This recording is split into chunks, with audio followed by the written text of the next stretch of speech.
live stream. It's me, TCC, and today we have a box break of Sun and Moon Lost Thunder. It's a little bit of older stuff, and we have our Celebrations boxes in. Celebrations Elite Trainer Box. However, we did not get a whole lot of them, and that is just kind of how it goes for me, because I do not have a distributor like some people do. I'm not an official Pokemon shop because I don't got a distributor, damn it. So anyways, and I don't even know if I did have a distributor, I don't even know how many they'd actually send me. But here we are, with some of them at least, and I'm ready to open them up. You can see that I priced them at $13 a pack, and there's a limit for tonight. Okay, so this is like the first night that is coming out, so it just costs a little extra. And also, since there's just not a lot of it, I thought the right thing to do would probably be to have this limit. My fiance pulled Charizard in one pack. Damn. Alright, let's see what it looks like on the inside. I'm curious. So I haven't opened one of these yet. I'd like to open some of these for myself right now, but I'm saving all of them for you guys. And I'll wait until I have a lot more of them in stock to actually open these for myself. That way you guys have something to do tonight. So you guys have probably seen all this. Has a little book, just like all the ETBs typically have. Nice, it's one of the tall ETBs. It's got a white divider. Here are the Generations boosters. Looks like it comes with some Darkness Ablaze. Alright, some other packs. Excuse me. Clearing my throat there. Pokemon trading card game rules for people who need to learn how to play. Damage counters. We got our packet of energy cards. I'm always using those. Here's our code card.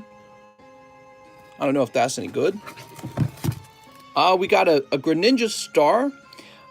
Maybe what we'll do tonight is we'll set this into a pity pull pile for people who get really unlucky tonight. And we'll give those Greninjas away. And, oh, we got some new deck sleeves. Very good. So we'll use these tonight on all the cards we open. So you guys can have some of those Celebration deck sleeves. How nice. All right, cool. How's it going, everyone?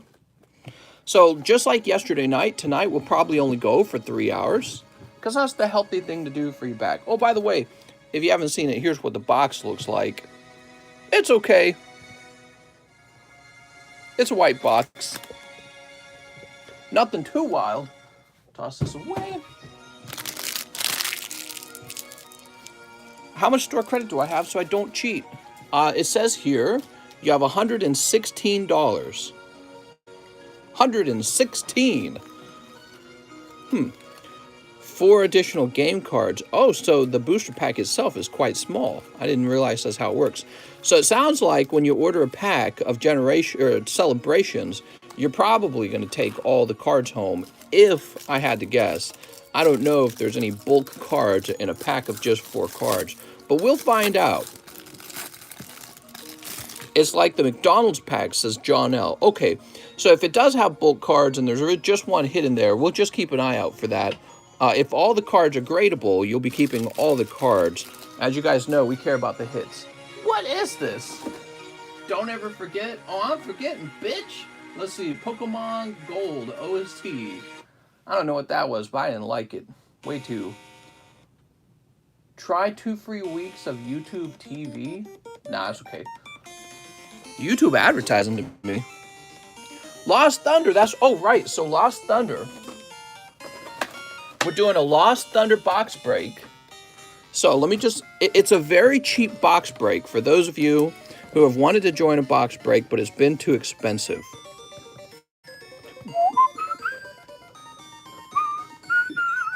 Was it like $16 a spot? I think it's $16 a spot. All right, $16 a spot.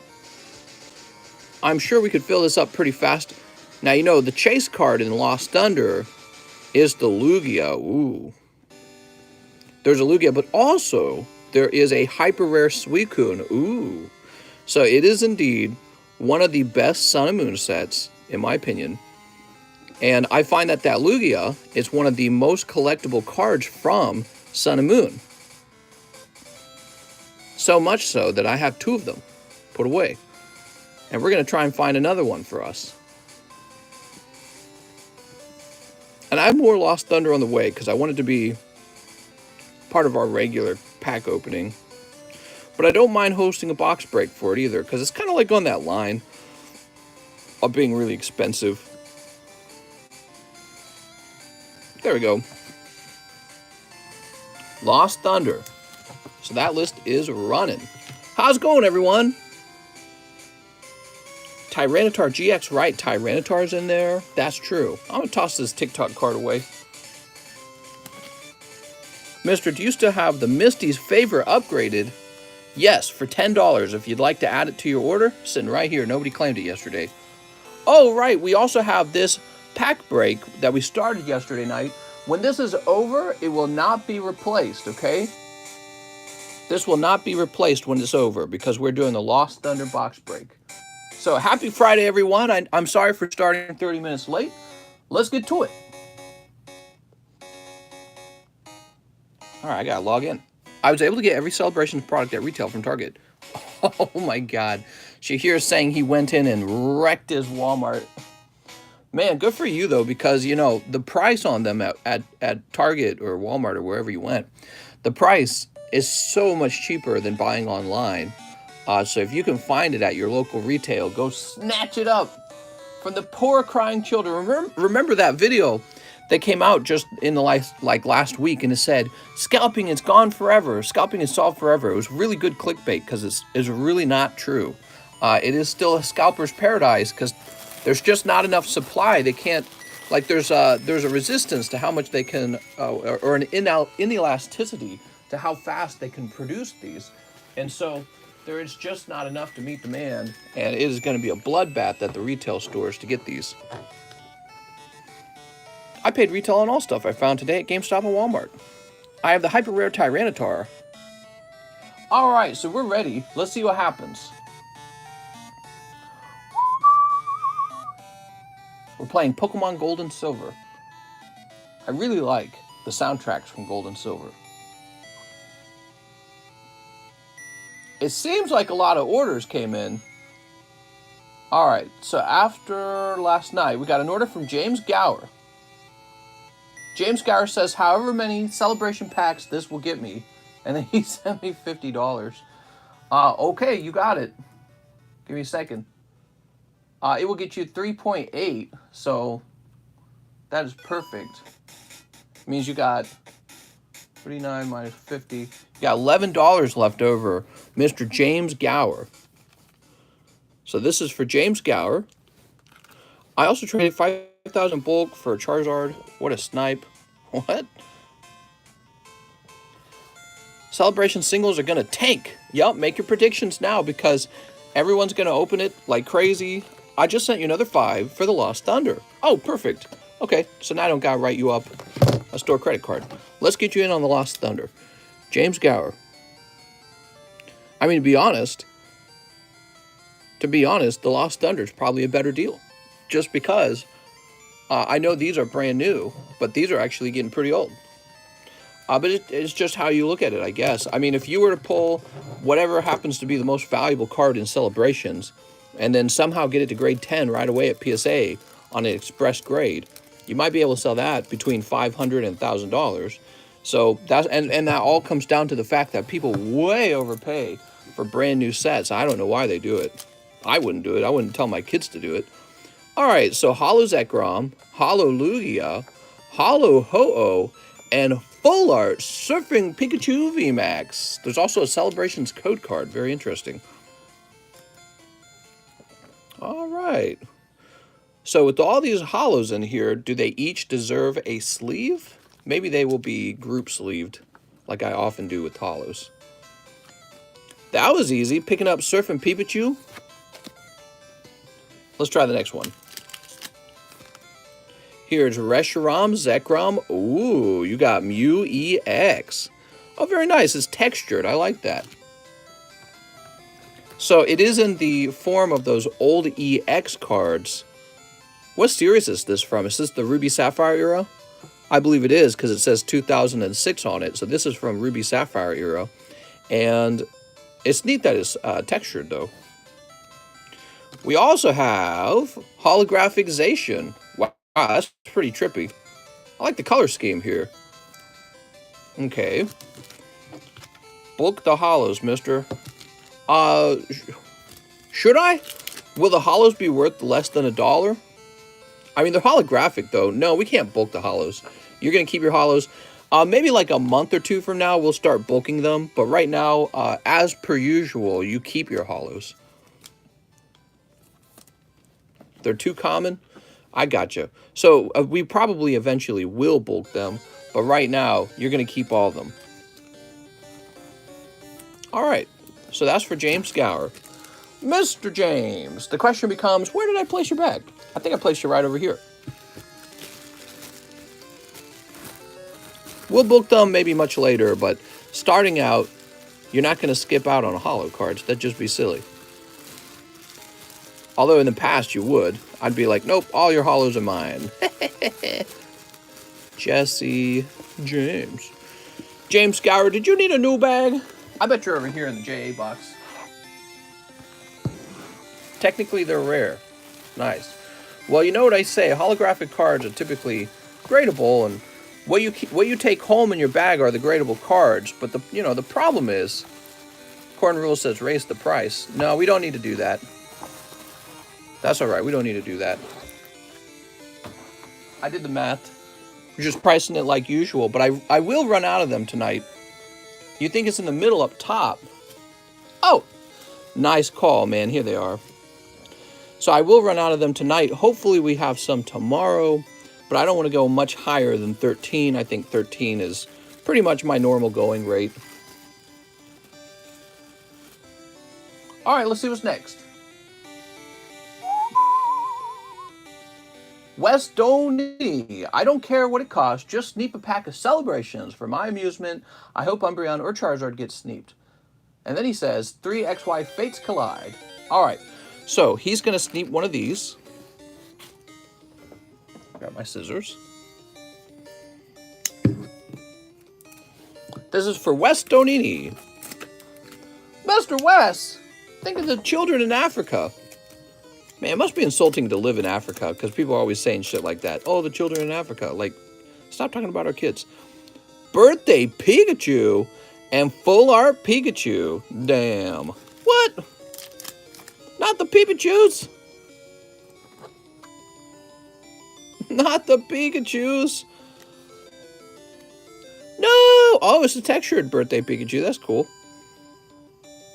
So you got these cards and they're actually textured. That's cool. Was that a good one? Somebody look up the most expensive cards in celebrations for us, if you don't mind. Somebody go do that.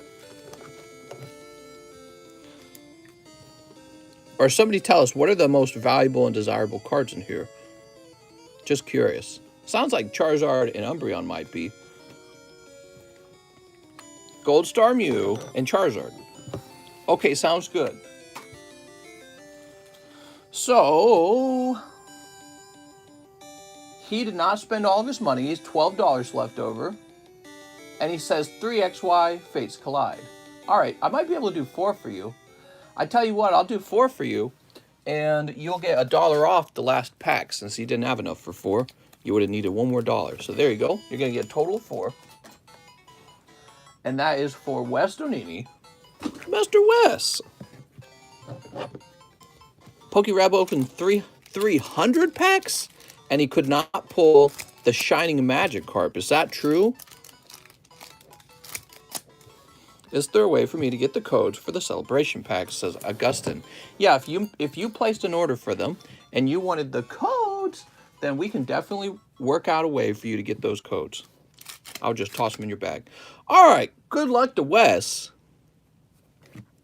Meowth and Lucario on pack number 1. Here's, oh nice, you pick up Larvitar and Mega Arduino. She's so cute. Shining Magikarp is a hit. I like Shining Magikarp. Oops. Here's Bronzong and Riolu. All right, it looks like the Mega Arduino is going to be the pull then. Give me a second, this pile's falling over. All right. You're done lurking. You're done turkey lurking? Better not be turkey lurking. Come, come, come, come, come, come. Here's Westonini. Hey, you got the Riolu and Lucario in that round, huh? That's cool. After Charizard is Mew Secret, Umbreon Star, and then Shining Magikarp, Blastoise, and Venusaur. All right, thank you. Good to know the top 5. Boop. Thank you so much, Wes. I really appreciate it, man. Westonini again says, I saw 10. I was 10 short for the Fates Collide. Oh, thanks, Wes. Kendama says, Celebrations pre-order if possible. It is possible, but only 3 packs at a time. So this is for Kendama. Oh, Ken. So Mr. Ken did a little pre-order as well. When you guys place an order for Celebrations, you might as well tell me what you would like to do if I ran out of Celebrations, because I probably will. All right, Ken. Lunala, huh? Pack number 2. Groudon. Professor's Research. Okay. Palkia. Surfing Pikachu. Pika. Mister, it seems the Magikarp is less pulled than even the Charizard. 300 packs and no catch. Okay, so Shining Magikarp might end up being the hardest to pull card. That doesn't necessarily make him the most desired card. But that's interesting. And he's a chase card when it comes to Neo Revelation. So he could potentially be the most expensive card. All right. Mr. Ken, I believe you got a bag over here, and you corrected your shipping address just earlier. Yes, Kendama. I've had 5 guys before. Oh, nice. So delicious. Any good pulls? We just started. So far, we had a full art Pikachu's birthday card get snipped in half. Alex PSX. Oh, now hold on. Kendama is left with some money. Let's see. So it would be 120 minus 39. You got $81 left. Kendama.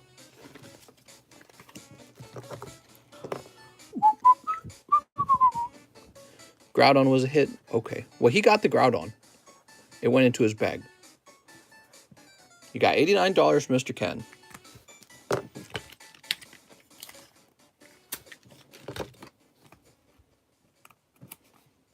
Here we are. Boop.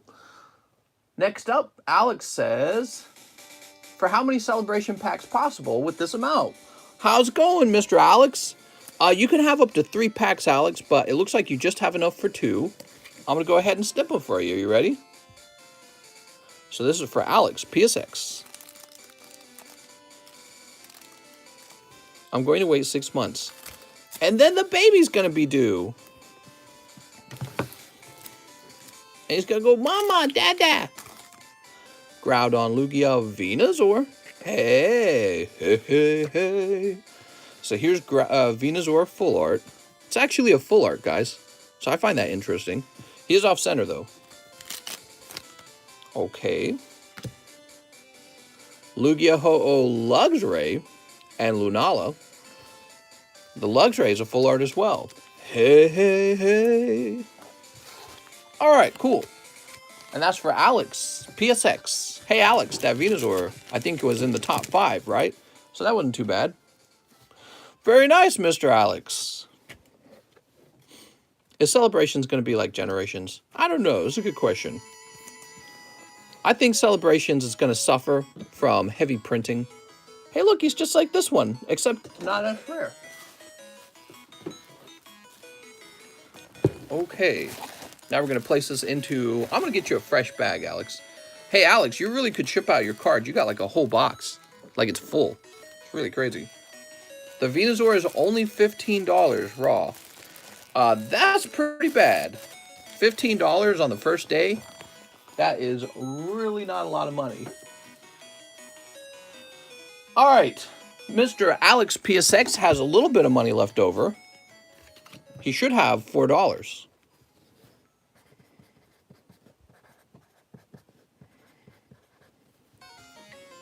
Does this hurt the vintage counterpart? You know, I really think it will not. The reprint, they've been reprinting these old base set cards for a long time, and they are a little bit distinct. I like the fact that they're distinct in the way that they're full arts. So that's basically the first box of Celebrations down. Let's get the next box out. It will suffer from overprinting, especially since it's a small set. Yeah, they're going to print, baby, print. And let me just say, don't spend a lot of money getting any PSA 10s from this set, okay? You'll wait a while. Wait for them to all get back from PSA, and you'll find out that they don't cost very much. And you can buy them someday. Someday you can buy all the PSA 10s, but I wouldn't do it right away. I'd let some time pass. And it might still be cheaper to just grade them yourself. Okay, we got that. We got some more energies.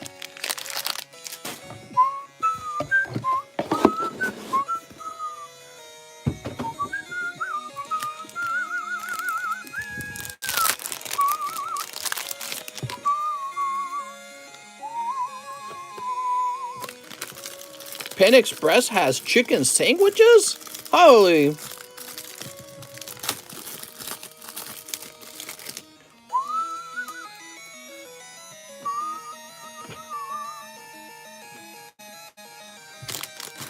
TCC grading on the way? It is.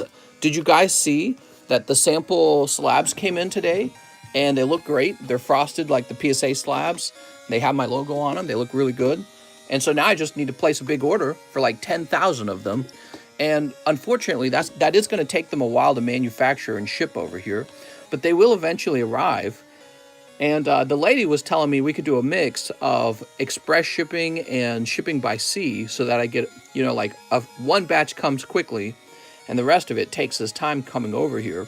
So we're probably going to do that. But it costs a lot, and they got to make them, and then they got to ship them, and it takes a while. Joshua Roberts, 1 rocket pack break. Hey, there we go. Let's get this rocket pack break done.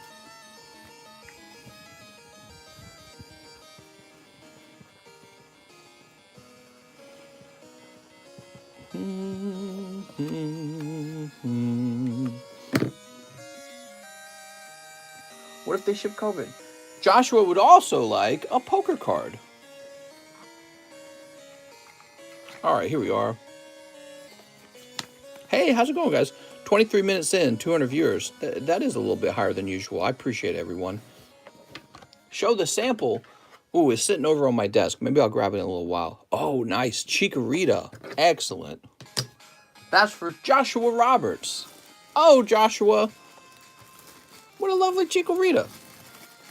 Is your back getting better? You know, I woke up and my back was feeling much better. But I'm still going to start treating it much more careful now, okay? Larry Ellis. As many celebration packs as possible or store credit. You got it, Mr. Larry. You got 3 packs. That's $39. Which means you're going to have like $111 left over, I think. People are sending in large amounts of money. I wish I could open that much for you, Mr. Larry Ellis, but we placed a limit on how many you can order at a time so that more people will have a shot. Oh, I like this Kyogre. Professor's research. He's so good. Wait, I know what I was doing.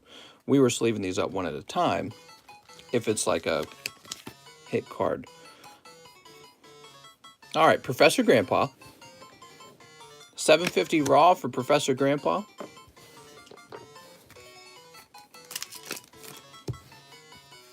Hey, it's number 1 from Still Game. From, not Still Game. From Squid Game. Surfing Pikachu. Pika! Waving his big old arms. He's got a tiny board. That's so funny.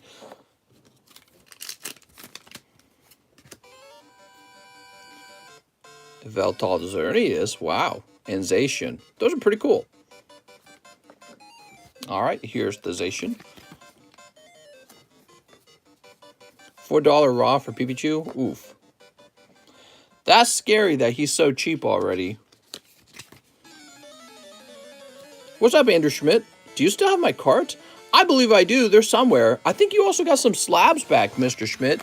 Mr. Schmidt, you need to, I recommend ordering some live shipping for $6 and updating me a message with your, not password, with your shipping address, right? So if you can just let me know what your shipping address is, your current shipping address, I can ship out your slabs that returned. So you have some Pokemon card slabs and they're ready to go out. But I didn't want to ship them until I knew you were aware that they were on the way. And make sure that we confirm the correct address. I think overprinting is good for collectors, though. No, it's kind of the opposite. Overprinting is bad for collectors. It's good for the little kids. Bad for collectors. Larry Ellis. Mr. Larry. Let's see. Here it is. Larry Ellis. Something's not collectible when it's not rare. You know what I mean? I don't remember having slabs, to be honest, but it's been a super long time. You have cards that... Wait. Are you Andrew Schmidt? Oh, you're Andrew Schmidt. I thought you were D. Schmidt. Are you D. Schmidt? I don't know if you're D. Schmidt. We had slab returns for Mr. D. Schmidt. If you don't remember, if you're a different guy, yeah, if you're not D. Schmidt, then I might be confusing your names up. He says, no, I'm Andrew Schmidt. Oh, well, there you go. I'm sorry. I got you confused with a different Schmidt. All right, next up, we got Justin Huerta. Oh, wait a second. Before we move on, let me make this credit card for Larry Ellis, because he's got a lot left over. What the Schmidt?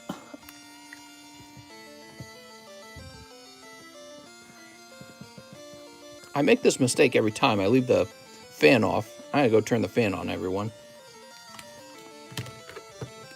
How do you feel about inner sleeves? They're all right. I worry that the inner sleeve is so tight that it could cause damage when it's when you're inserting your card. But yeah, they're all right. I don't have anything against them. Give me a minute. I'm gonna go turn my fan on.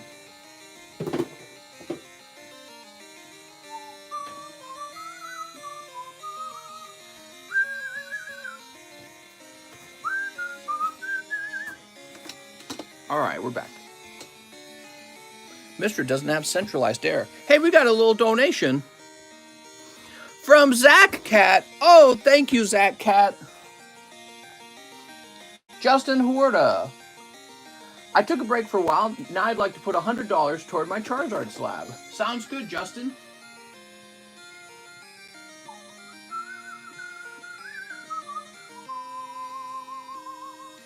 So give me a minute and I'll update you.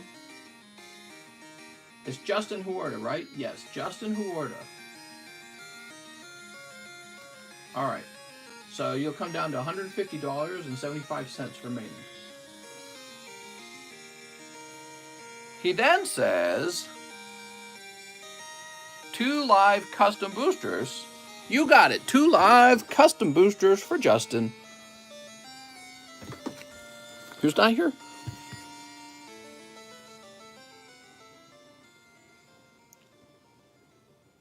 All right, so Justin Huerta pulls a medium and another medium. Oh my gosh, Justin, that's 2 spots in the medium. Hey, that's kind of nice though. Maybe you'll go pull the whole thing, right? That'd be cool. Here it is. So Justin, we'll put you on 14 and 15.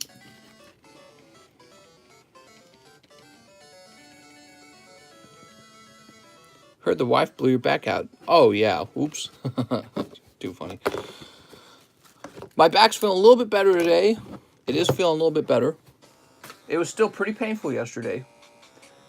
Denny Knuth. It's probably not Knuth. It's probably Knuth. Danny Knuth. Good evening, mister. Can I please get 7 Evolving Skies? You could get 7 Evolving Skies. 1, 2, 3, 4, 5, 6, 7. 6 blue sky streams. I do not have a bag, he says. You don't have a bag? Oh, we gotta get you a bag, man.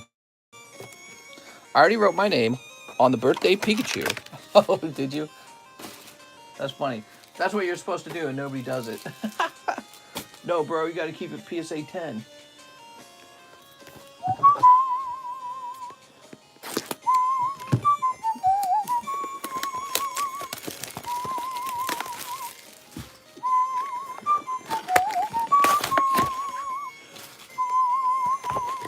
All right, we got 1, 2, 3, 1, 2, 3.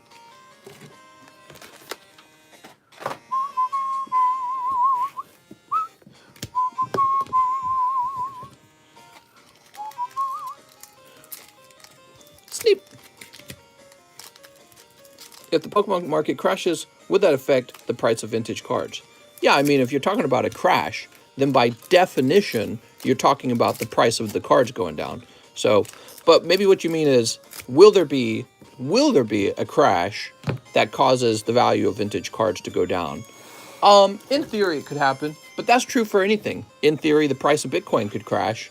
In theory, the price of collectible coins could crash.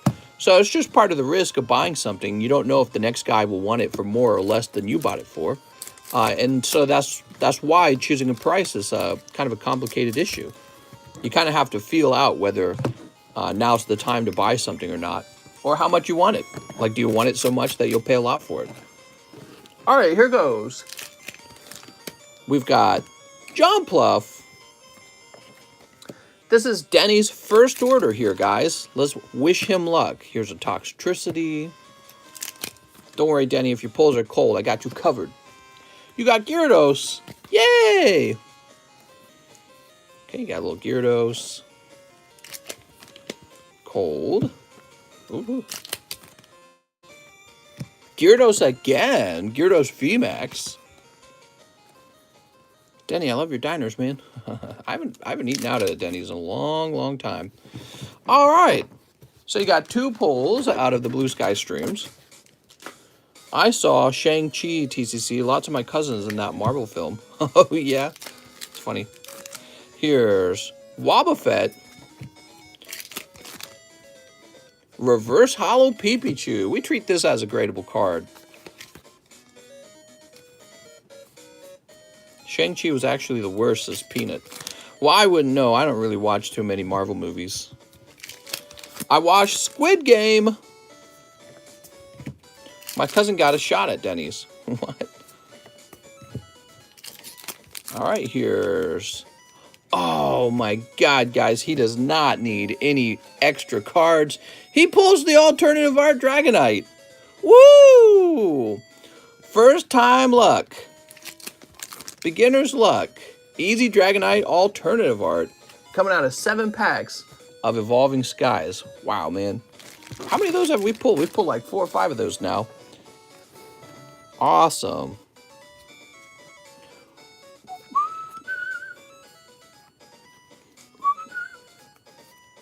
Three seems like a pretty good rare Mega Doodoo. What? Crazy. Okay, new bag, he says. New bag for Mr. Denny. Denny Newth? 2? The second?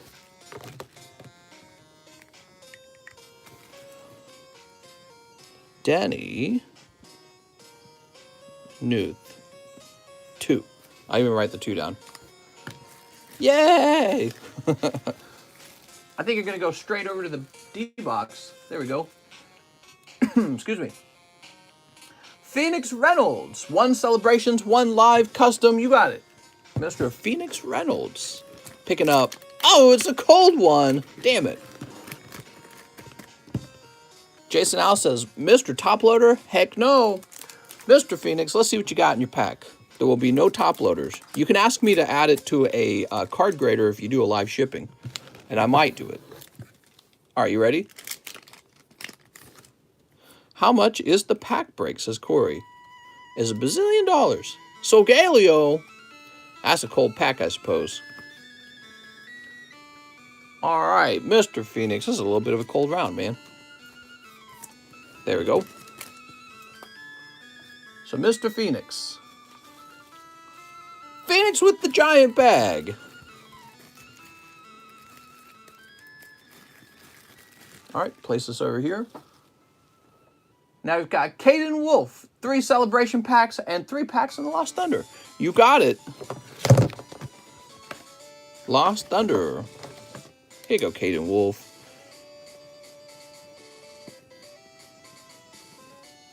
One, two, three.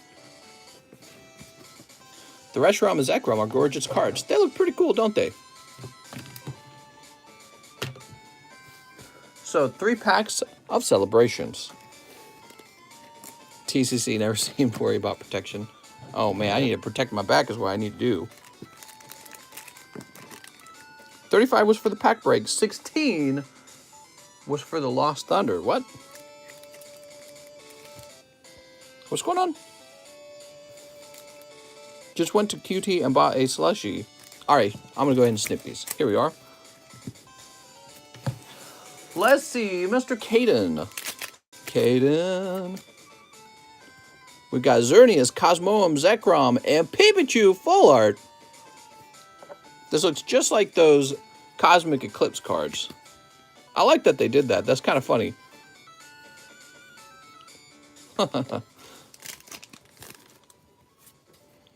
I kind of wish they just did the reprint. What?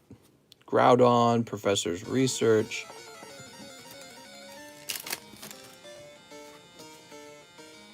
So, oh, Groudon. Nice, man. Full art Groudon, but don't worry, he's way off center. Just the way you like it. All right, Team Magma's Groudon, to be specific. These singles are all going to be really cheap in a month. In a month? Apparently, they're cheap now. Somebody's been calling out the prices. They're like, yeah, that's 15 bucks. 15 bucks on release? That's not very high at all. But apparently, there is a Charizard in this set, and I'm sure he actually does cost something. All right, so that's for Caden Wolf. Let's go find Caden Wolf's bag. Right here, in fact. There you go, Mr. Caden. Have you pulled the Zard? People have been selling them the last week. Yeah, it's getting ridiculous. You know, you're not supposed to have access to the cards until the release date. And so some stinkers releasing all the cards early. And I'm pretty sure that breaks some kind of legal agreement that you make with the company that prints them on behalf of Pokemon. On behalf of Nintendo, Giovanni Bonaire says 3 celebrations. All right, we're celebrating good times for sure. Here goes, Mr. Giovanni. Good luck. Broke the NDA. Yeah, broke some kind of probably business agreement that says you will not sell them before you're allowed to. And, you know, it's kind of that's a serious issue. All right, you got Cosmoem, Groudon, Luxray X, and Flying Pikachu. All right. 1. Unfortunately, might not be able to get again, and price might have gone up. Boop. Pack number 2. Groudon, Kyogre, Solgaleo. And pack number 3. Boop. Palkia, Reshiram, Professor's Research. Oh, Professor. Now, it's been 38 minutes, so I'm going to take a moment and actually mark the celebrations as sold out. They're almost certainly sold out. All right. If they're not, they're probably very close to it. Do you do giveaways? Only for you, Mr. Charlotte. Mr. Giovanni, let's see, where am I going to run into your bag? You don't need a new bag, do you? Giovanni Bonaire. Here he is.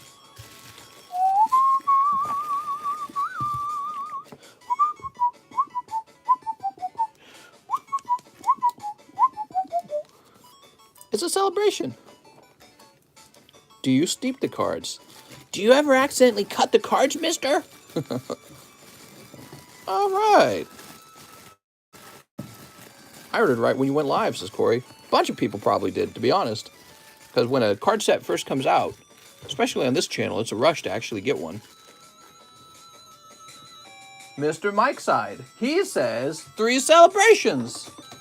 3 celebrations, I guess. What are you waiting for? Something amazing, I guess. Can you give Charlotte my flaffy slab? Sneep all the celebrations. Sneep. Celebrations, good to hold. Good to hold in your hand right over the trash can before you throw it away. Good to hold, not to buy.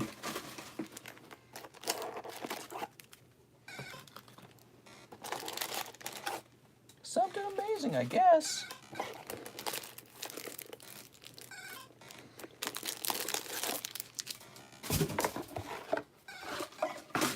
All right, lots of trash. Lots and lots of trash. So, Mr. Mike's side, you think you just step in here and snipe yourself some Charizards, huh? So easy. Have you ever cut the cards? Sleep. My doctors do circumcisions. When doctors do circumcisions, they say Sneep. They call me Dr. Derek. Give you guys something new to look at. What do we got? So this is for Mike's side. Surfing Pikachu Pika. He looks so stupid. Oh my god. What is his art style right here?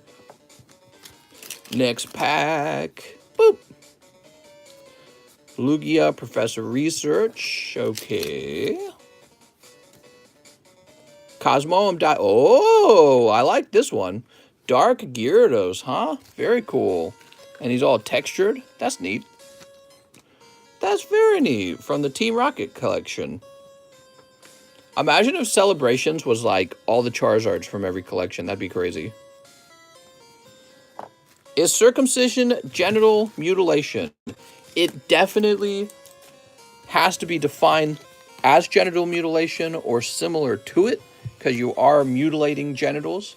But of course, the real problem isn't that you're scraping up the wee-wee. The real problem is that the individual who owns that wee-wee, that would be the child, doesn't get any say on this, which I think is immoral. I think is unethical. Basically, Jewish men should decide to be circumcised by the time they're about the age 15, 16, maybe 17 and 18, not as a child when they have no input on the issue, because that's not fair. All right, Mike's side. Let's see what you got. Mr. Mike's side. Your bag would be over here, right? Let's see. Here it is. Just like getting a vaccine. Who would voluntarily consent to that? Very few people, I think.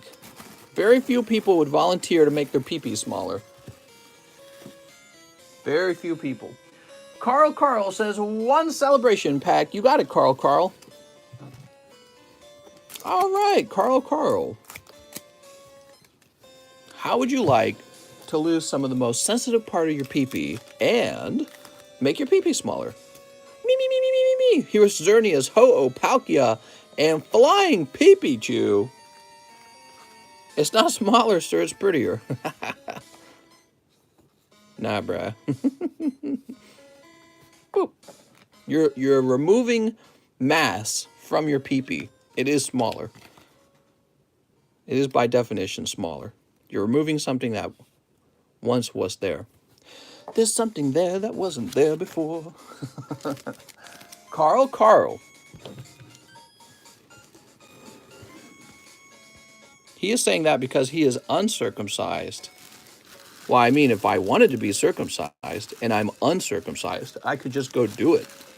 But obviously, I would never choose to do that. Carter Riley. Captain Cameron.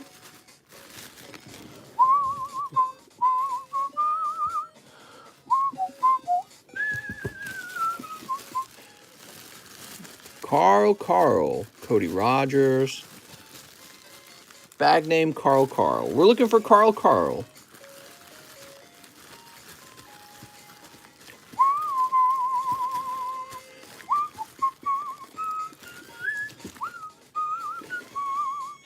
I found you, Carl. Yay! Sorry, guys, but I prefer to have a hood on my bonnet before I start the engine up. Oh, my lord.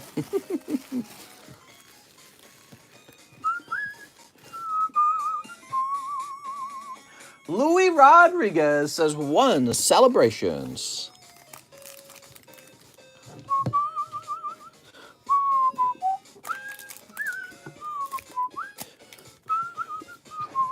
I mean, if people want to do it, if people want to get their pee-pee circumcised, go for it. I think if they knew what it felt like to be uncircumcised, almost no one would want it, of course.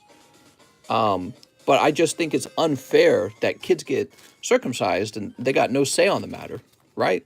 No opinion is asked of the individual. Garchomp, level 10. I like this one. It looks really nice. Wow. That's going to look nice as a graded 10. All right, that's for Louis Rodriguez. Not bad, Louis. $5 raw. All right, but what if I wanted... No, I'm not going to say that. Mr. Lewis. Let's find your bag.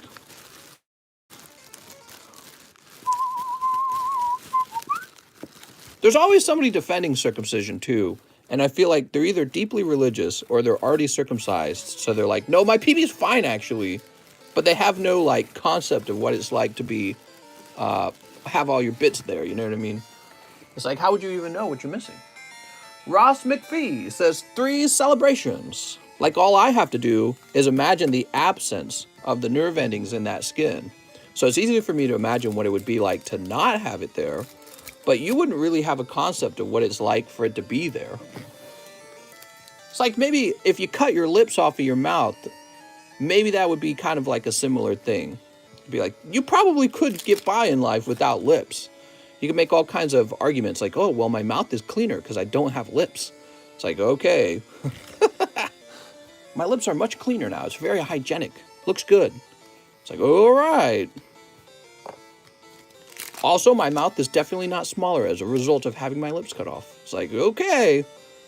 What do we got? Rockets Zapdos. I like it. Beautiful. Rockets. Oh, I like how the texture actually are. Circumcision giveaway. It's just a difference of opinion. Yeah, okay, and that might be true, but it should be a difference of the baby's opinion. The baby's opinion should matter, right? Because that's his pee-pee. His parents don't physically own it. He's gonna have to live with it for his entire life. So his opinion should matter the most, if you think about it. But the parents say, nah, we're gonna have this done to the baby before he can fight back. I don't think that's right. All right. There we go. Rocket Zapdos. That's for Ross McPhee. Mr. Breaking the Internet. I would say it truly doesn't matter. What? How could that not matter? Yeah, it's perhaps the most consequential part of the human body. It's arguably the thing that matters most. So it's the other way around. It's not that it doesn't matter. It's when it comes to mutilating any part of your body, mutilating your pee-pee is perhaps the most consequential part of your body to mutilate. So yeah, I would say it's the most important thing. I mean, unless you're talking about like your eyeballs, maybe. Gotta have those. To join our religion, you must scoop out your eyeballs. Kevin O'Neill says 3 Lost Thunder spots. You got it, Kevin O'Neill. Ooh. The baby should hire a lawyer. I agree.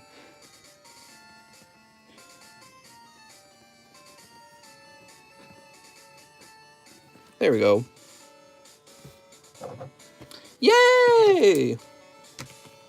Next up, we got James Smallwood. He said, hey, mister, I returned 2 packs of Celebrations. What's up, James? All right, 2 packs of Celebrations. Let's see what you get. Mr. Celebrations, mister. Corey says, I'm mad. What's the chase for Lost Thunder? You want me to go get it? I've got it in a box. Let me show you. Let me show you the chase for Lost Thunder. Because people are not excited enough for Lost Thunder. Probably because some of you just don't know how good it is. I would rank Lost Thunder in the top 5 Sun and Moon sets. But I don't offer it for sale very often.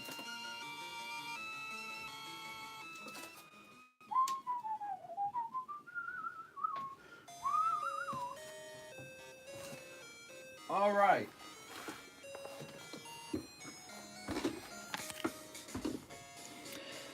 It's the Lost Thunder Hyper Rare Lugia. So that's in Lost Thunder. There's also Suicune.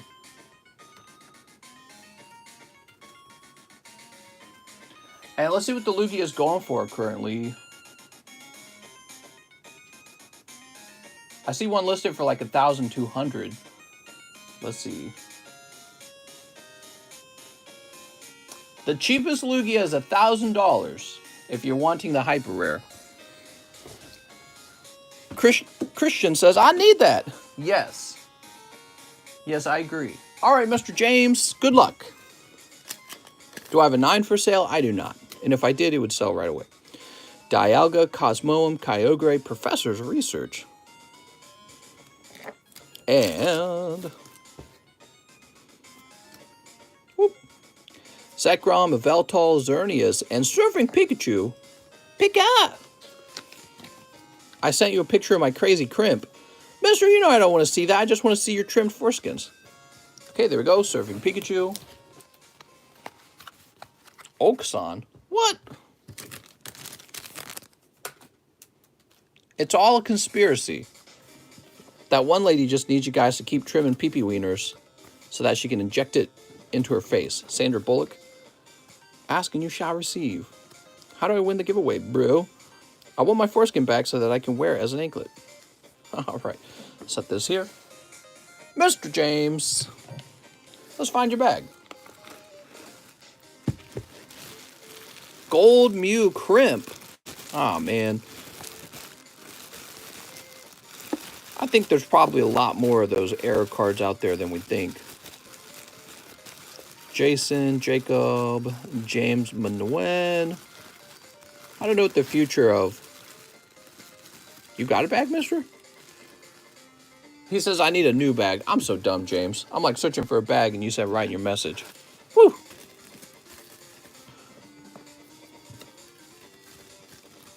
You should cook the foreskin like they do at a brisket barbecue.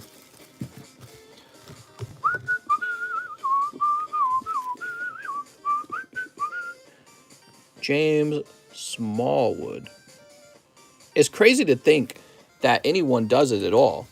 But then you realize it's a religious function and it all makes sense. It's like, oh, right.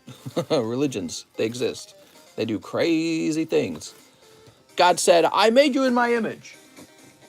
I, the majestic God of the world, made you in my image. But see that little bit of skin at the end of your weenie? That's disgusting. Cut it off. Or else you can't make it into heaven. Really weird stuff for a super almighty powerful God to be obsessed with. Don't leave your pee-pee unsnipped. That sounds like a weird sort of cultish thing that humans would come up with. Because it's borderline monkey behavior. If you ask me. Sneaping off your weenie. Alright, let's see. Boop. That's the kind of behavior you see in animals, not in infinitely intelligent gods who created the vast universe. I created the universe. I can see into the future. Also, that little pee-pee skin I left on you, you better snip that off! I don't know, man. Doesn't seem right to me. Sounds made up. Alright, who do we got left? Or who do we got next? Andrew Plummer. He would like 3 of the celebration packs. It's only religious because the Romans decided to mark slaves with it, hence it being a Jewish thing. Really? Is that the origins of it? That's not the origins of it, is it? Snip! Freedom of choice. Now you don't need that. It's never going to change in my opinion, because all the guys that end up with sneaped peepees, I think they defend it to the end. I think that's how it goes.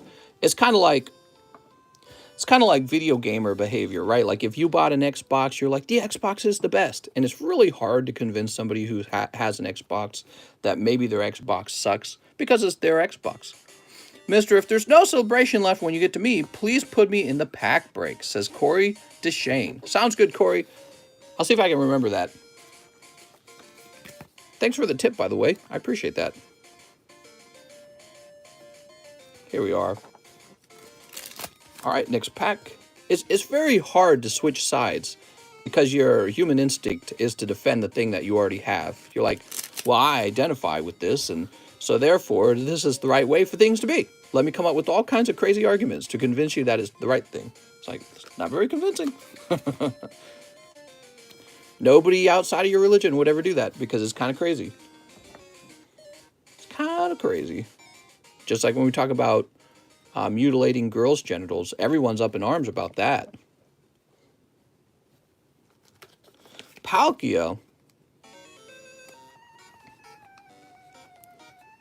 All right. Thank you for a great first order. Oh, no problem, man. I haven't heard from Alex. I'm worried, mister. Alex, where's Alex?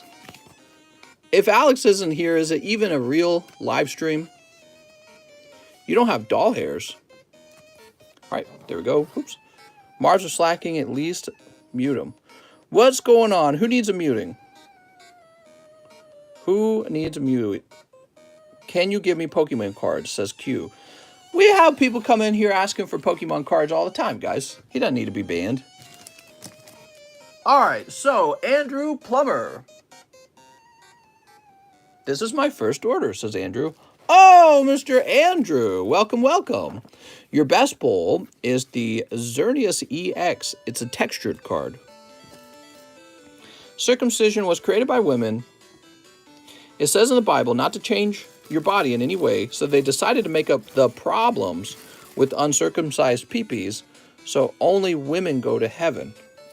What? What is this theory? Man, there's so many made-up rules in the Bible. That's why there's so many different religions based off of it, because you can interpret it like a bazillion ways. So easy to interpret it one way or another. And of course, some people make really big stretches. They're like, and that's why I can be a blah, blah, blah, blah, blah, and still go to heaven. It's like, well, you really had to stretch it to make that argument. Johnny Flores. 3 celebrations for our friend, Mr. Johnny. How's it going, Johnny? The theory was made up by an uncircumcised guy. Mr. Hate on the Bible, but at least we aren't a country raised by the Quran. Well, I wasn't hating on the Bible necessarily. My point, though, is that, you know, there's two concepts here. Let's say the Bible was written literally by God, right? By God himself. Well, if we're still humans reading it, and so our interpretations would always be subjective because we are not God. God, why still gotta be a fly around my face? The fruit fly always finds me. I think they smell my delicious breath and they head over. Anyways, we would always interpret it subjectively. But then also, there's a very good chance it wasn't even written by God. It was just written by men. And the men said in the book, by the way, this book was written by God. You know what I mean? Oh, dear Lord. Speaking of which, will these guys go into the sleeve, please? I'd appreciate that. There it goes. There we go. Bug trying to fly in my mouth, man. Evaltol, Lugia, who's this? Mega Rayquaza EX. Nice. Look at that. It's textured too. That's so cool. Okay, there's Mega Rayquaza. And here is Full Art Professor's Research.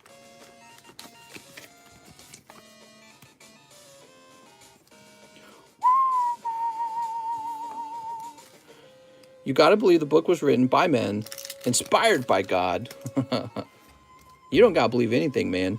Whenever you start using language like that, oh, you gotta believe this. Oh, I just bought one of these, I think. Did I? No, maybe I didn't. When you start using language like that, that's the sort of tomfoolery when you go, oh, you gotta believe this, you gotta have faith in that. It's like, you don't gotta believe anything. You can just be like, nah, that's bullshit. You gotta believe it. Oh, maybe I was misunderstanding what you're saying. The comments, in my defense, go by very fast. I won a Celebration Elite Trainer box and pulled a Galarian Articuno V. Religion is hella controversial. Can we just move on, please? Hell no, mister. I like talking about religion. This would be, now the whole live stream is just going to be me bashing. What's your religion? What's his name? Ethan. Now my whole live stream is just going to be me bashing Christianity. I wonder how many religious people got triggered. I got triggered and I'm religious. I have a religion called Pokemon. So Johnny Flores, here we are. I believe in the flying spaghetti monster. Mister doesn't take the vaccine and is, to be fair, I had to be circumcised when I was older due to infection. You feel a little less, but it's basically the same for the most part. Can we open XY Evos now? Just pulled a Lugia break out of Fates Collide. What? Church of Arceus? Hell yeah. Mister, we need circumcisions with all Sneeps. Hey, Mister, did I miss my order? Davian Ford. Not yet, Mr. Davian. We're still going through, okay? Jason DeYoung. He says 3 celebrations. Here you go, Jason DeYoung. There's some on eBay. Believe in Jesus, my children. Sneep. What's up, Mr. Focus Scrub? All right. So Jason DeYoung. Pulsation V. Ooh. 4-man in the chat. What? Pikachu. All the cards in the set are selling for cheap right now. Uh-oh. That means there's too many of them. Groudon, Kyogre, Lunala. Celebration says sold out. Bring out more, mister. I don't have any more. Kyogre, Reshiram, Rocket Zapdos, and Holographic Mew. Hope I've been doing well. I got some back problems. So we're having a 3-hour stream tonight, and that's it. We're already done with the first hour. Here's Mew. He's so cute. All right, there's the Mew. Okay, we got a bunch of holos.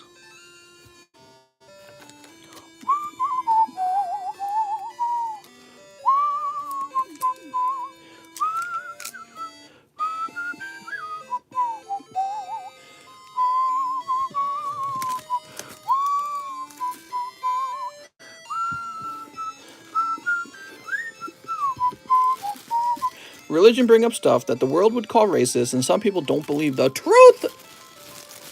Truth! You can't handle the truth, mister. It's my God or the highway. Wait, that doesn't rhyme.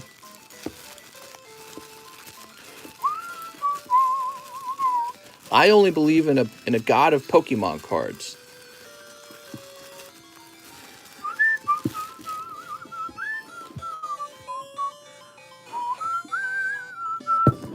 Hey, mister, if there are no celebrations when you get to my order, put it toward TCC grading. Jason Wong. Jason DeYoung. You're way back here, man. It's beautiful that we all believe in what we want. Heck no, man. In my totalitarian society, you must believe in the thing that I believe. All right, move this over here. Next up, we got Michael Cusick, 2 in the Lost Thunderbreak. All right.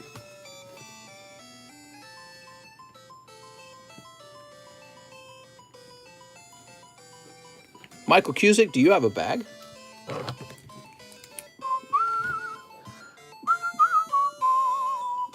Richard Vasquez. All right, Mr. Richard wants 1 celebrations.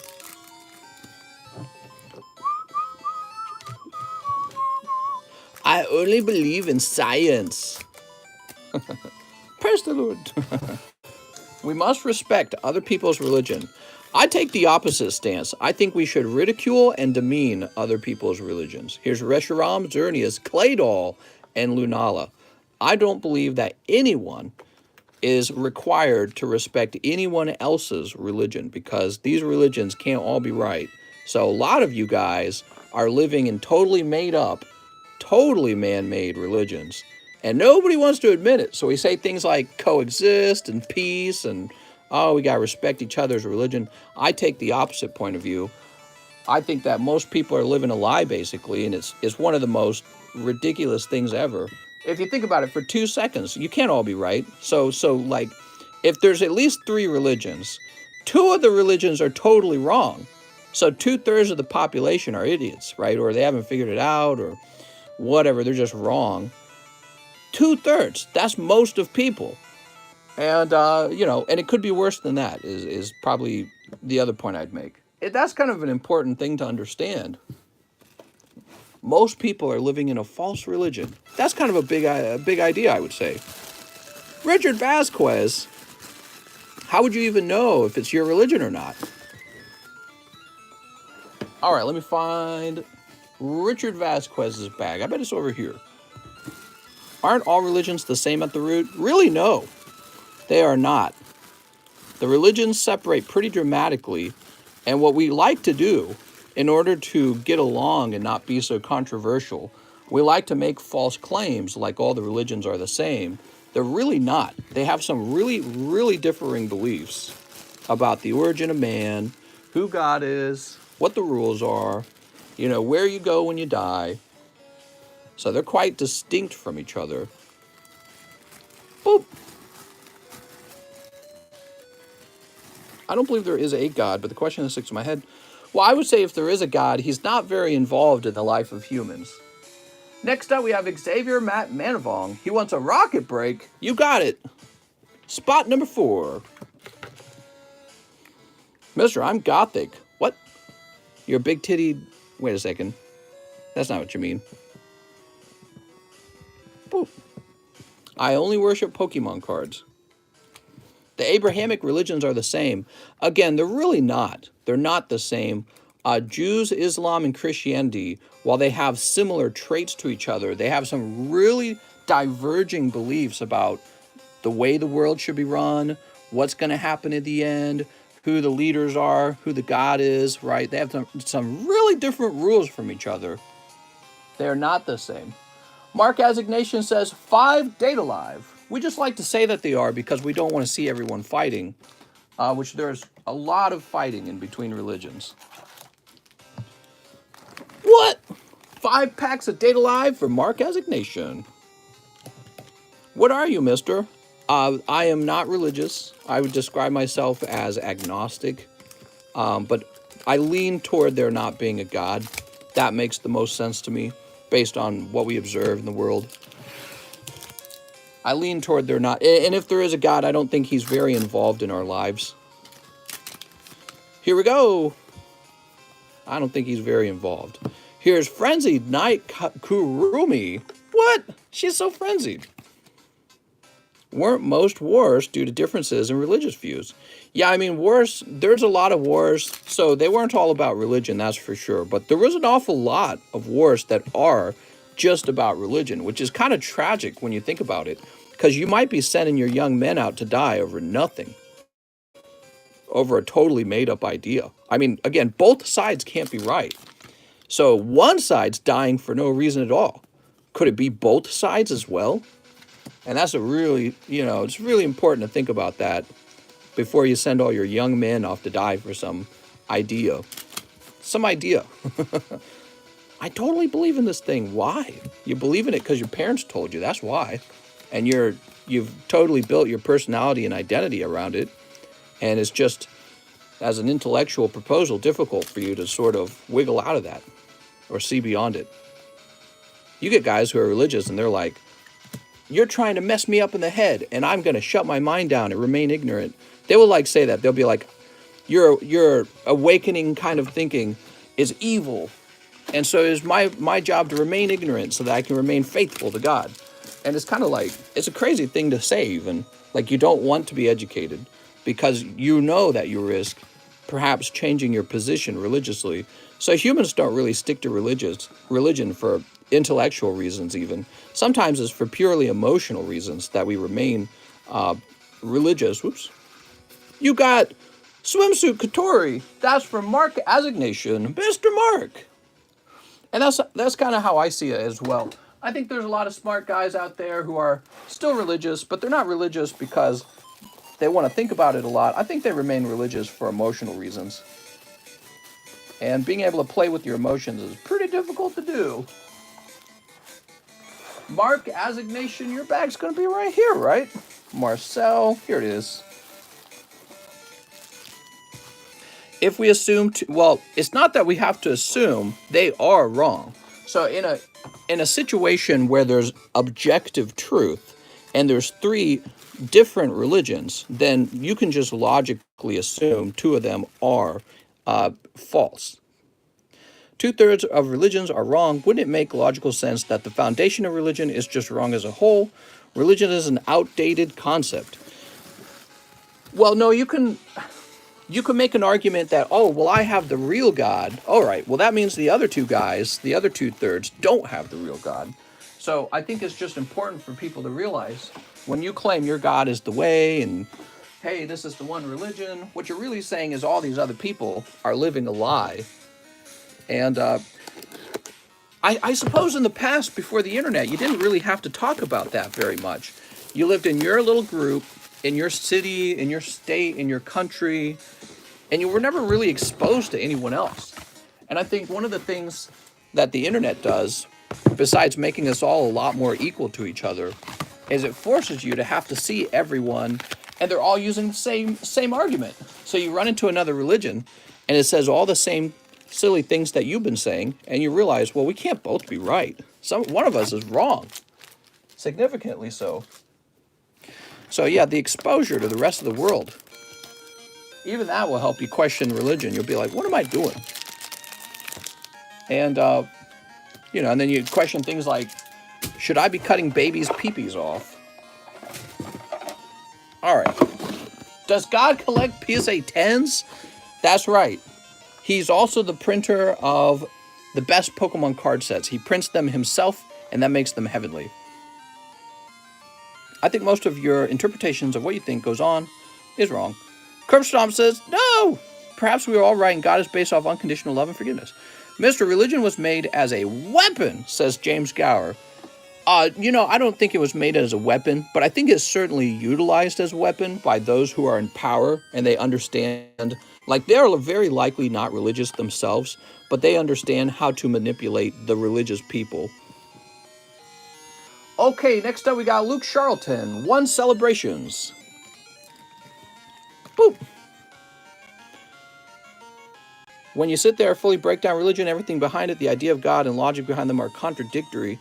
Oh yeah, well there's a lot of conflicts and paradoxes that occur, but it depends on how you define that idea of God. So God can't be all loving and also the creator of everything, because then he would be the creator of evil. Although some people try to define evil as the absence of God, but the existence of anything, even the existence of an absence, has to first be created. That's what you have to do as a god if you're creating reality. So 3 vintage common and commons. You got it.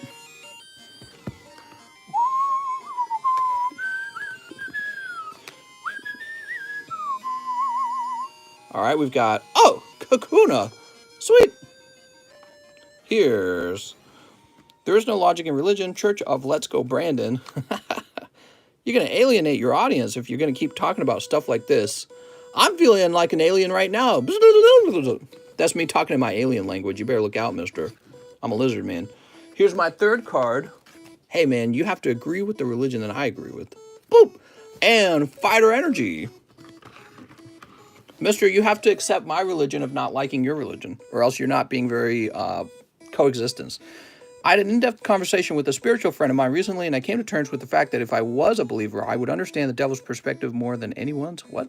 This set is crazy. This morning I saw an embryo on sale for 150. Then a few hours ago, one sold for $50. Oh. All right, 3 data lives. You got it, mister. 1, 2, 3. Mister, you better stop talking about this. And 1 poker card. Dude, I've been doing YouTube for how long have I been doing YouTube? Like almost 9 years now? I don't care. What do we got? Dog Trio. Boop.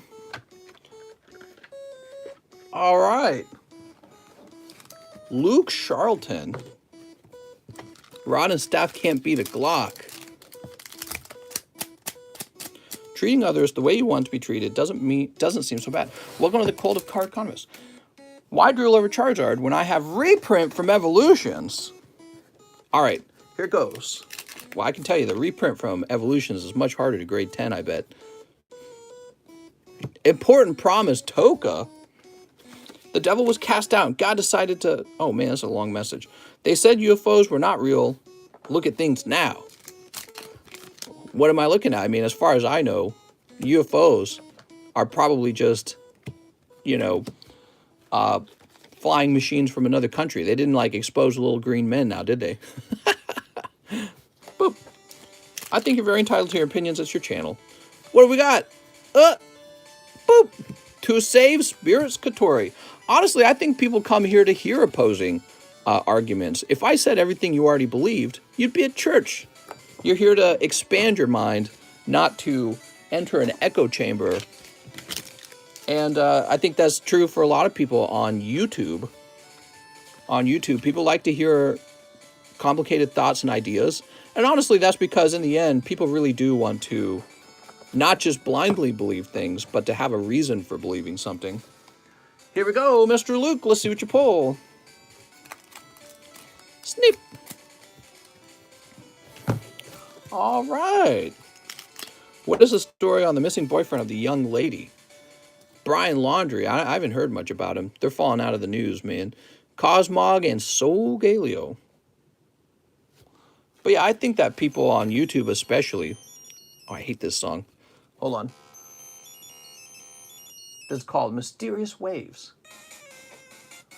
I think people on YouTube like to have their ideas challenged by YouTubers because how can you say you believe something that you can't even talk about very well? This is what my mom and dad told me to believe. That's about as far as I go. You know, so people like to be able to talk about whatever it is that they believe. And having somebody challenge it on YouTube is a good thing, therefore, because it's kind of like sparring, you know, a very safe way. Safe sparring. Lucy Logan, Luciana Lewis, put me on a TCC debate. All right, what do you want to debate? I'm diggity down. Capitalism versus feudalism. I don't know what I'm saying. If you put such an opposing opinion out, then I will come with the opposite, because you're wrong, buddy. Wait, he's not going to be in this one. He's going to be in the L box. I just pulled the R box out. Here we go. Doc the Bounty Hunter thinks that Brian's a serial killer. Probably not. Although they never explained how those two young ladies died in the same area. Leonidas. Brian's on the path, man. My PSA 19 ordinary rod can beat the Glock. I knew it! Excuse me. Luke Charlton, huh?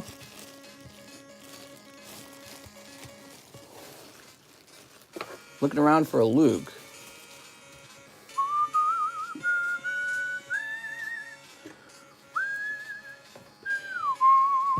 Mr. Luke, can you give me any details about your bag? I feel like we're going to go on a bag hunt.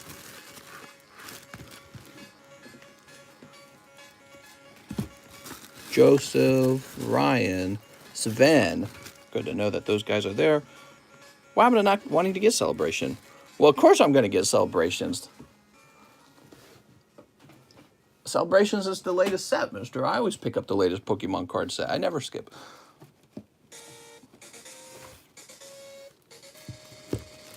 Classic bag hunt to bring chat back together. It's probably plastic and clear. Also, guys, if my Poke rival Joey retires, maybe I have to retire. He's my motivation.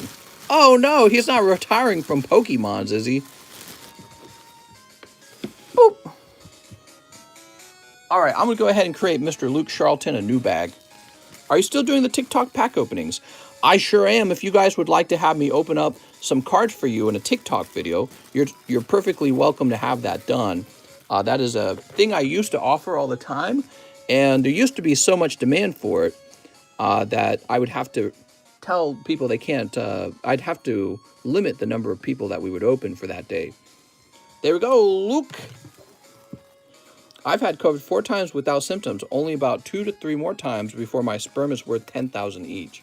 What? All right, next up we got Alan Doan. One spot in the Lost Thunder. We're at 80 minutes. All right, guys, I think it's about time for me to take a break and stretch. You said something about the slab samples arrived. Did you show them off? I did not see. I showed them off on TikTok, okay? They're on TikTok right now, my latest video. There you go, Alan Doan.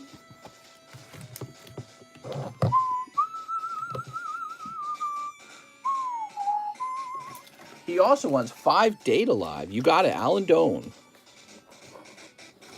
Bernstein or Bernstein? It definitely Bernstein. TikToks for bums, mister. How could you? Nuh-uh. I actually like uploading to TikTok Shorts. I'm sorry, TikTok better than YouTube Shorts. YouTube Shorts is not as well designed as TikTok. I hope they improve the experience. But you know, there is a reason to upload to TikTok a little bit at least. One of the reasons to upload to TikTok is that you reach another audience over there that is distinct from this audience. So, and Mike Side's uploading videos to this YouTube channel pretty frequently. Grown men dancing, not for me. Well, I don't know which ones you're getting from the algorithm there, but I just almost exclusively get girls, so I don't know what you're talking about. The algorithm has decided that you like watching dancing guys, so. All right, so Alan Doan says, I need a new bag. You got it, Alan. Mister, am I almost up? You're actually next. It's funny you just asked that. You're literally next. Yeah, the algorithm decides what you see. I tried TikTok. It's pretty terrible. Something uniform. Whew. I see 250 people watching. If you guys could take a second and hit the subscribe button, I'd really appreciate that. What do we got? We've got Battle Stance Origami. Look at Battle Stance Origami. Yeah, we're getting close to 30,000 subscribers, so we're nearly there. And I would appreciate any help you guys can offer. Dave says, it's good to debate people. I have an attention deficit disorder, so I love it when we skip from one subject to another. Oh, yeah, we talk about all kinds of things, don't we? Thanks, Team Trubbish. Hit the subscribe. All right, here's Dignified Appearance. Just saw the TikTok mister. It looks like a PSA slab with your logo. I know, pretty cool, right? Returning to school origami. All right, here we are. Boop. Just focus like my mom says. What? Swimsuit Katori. Okay, go ahead and sleeve that up. Subscriber count climbing. Yeah, we're about 900 subscribers away from 30,000. Swimsuit Kurumi. Holy Jesus, man. I see someone else's legs over here, too. What? Can't hit the thumb downs for you, sir. What? Oh, thanks, Russ. Oh, Russ. That's for Alan Doan. No textured cards in there. I'm sorry, Alan. I like your TikTok. I just find some of it cringy, like you wouldn't see me dancing for views. Oh, you're talking about TikTok the app. I thought you were talking about my videos in particular. Yeah, I mean, there is cringe on TikTok, but that's also part of the experience. I like running into cringe every now and then. And if something's truly, like, boring cringy, I just skip it until the algorithm only feeds you good stuff. Alan says, I also got a spot. Yeah, I put you down for that already.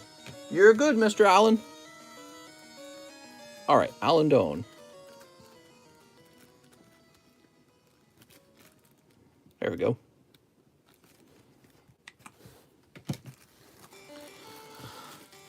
Sweet. So next up is Cheese.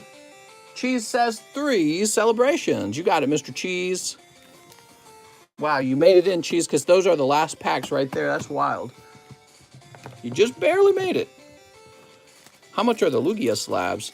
So those are not for sale, but I think they're about $1,100 each in terms of cheapest buy now prices. They're actually really expensive, and they come out of Lost Thunder. All right, here goes Cheese. Professor's Research. Did I get opened? Your first order got opened a long time ago, Alex. I'm a man of culture, so I only go on TikTok to learn. How much did you manage to get, mister? This is it. We're sold out after these little packs right here. We got about 5 ETBs. Now, I have more on the way, but they did not arrive immediately. Take a look at this, Cheese. You got the Pikachu birthday and surfing Pikachu. Nice, man. Yeah, Alex got a Venusaur. That was really cool.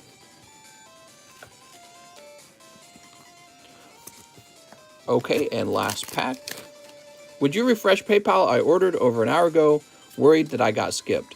You very likely did not get skipped. Most likely there's a crazy number of orders. Who's this again?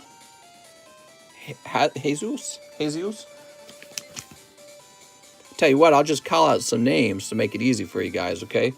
So I'm gonna call out the remainder of the list after I put Cheese's cards away. All right, Mr. Cheese, congratulations on birthday Pikachu.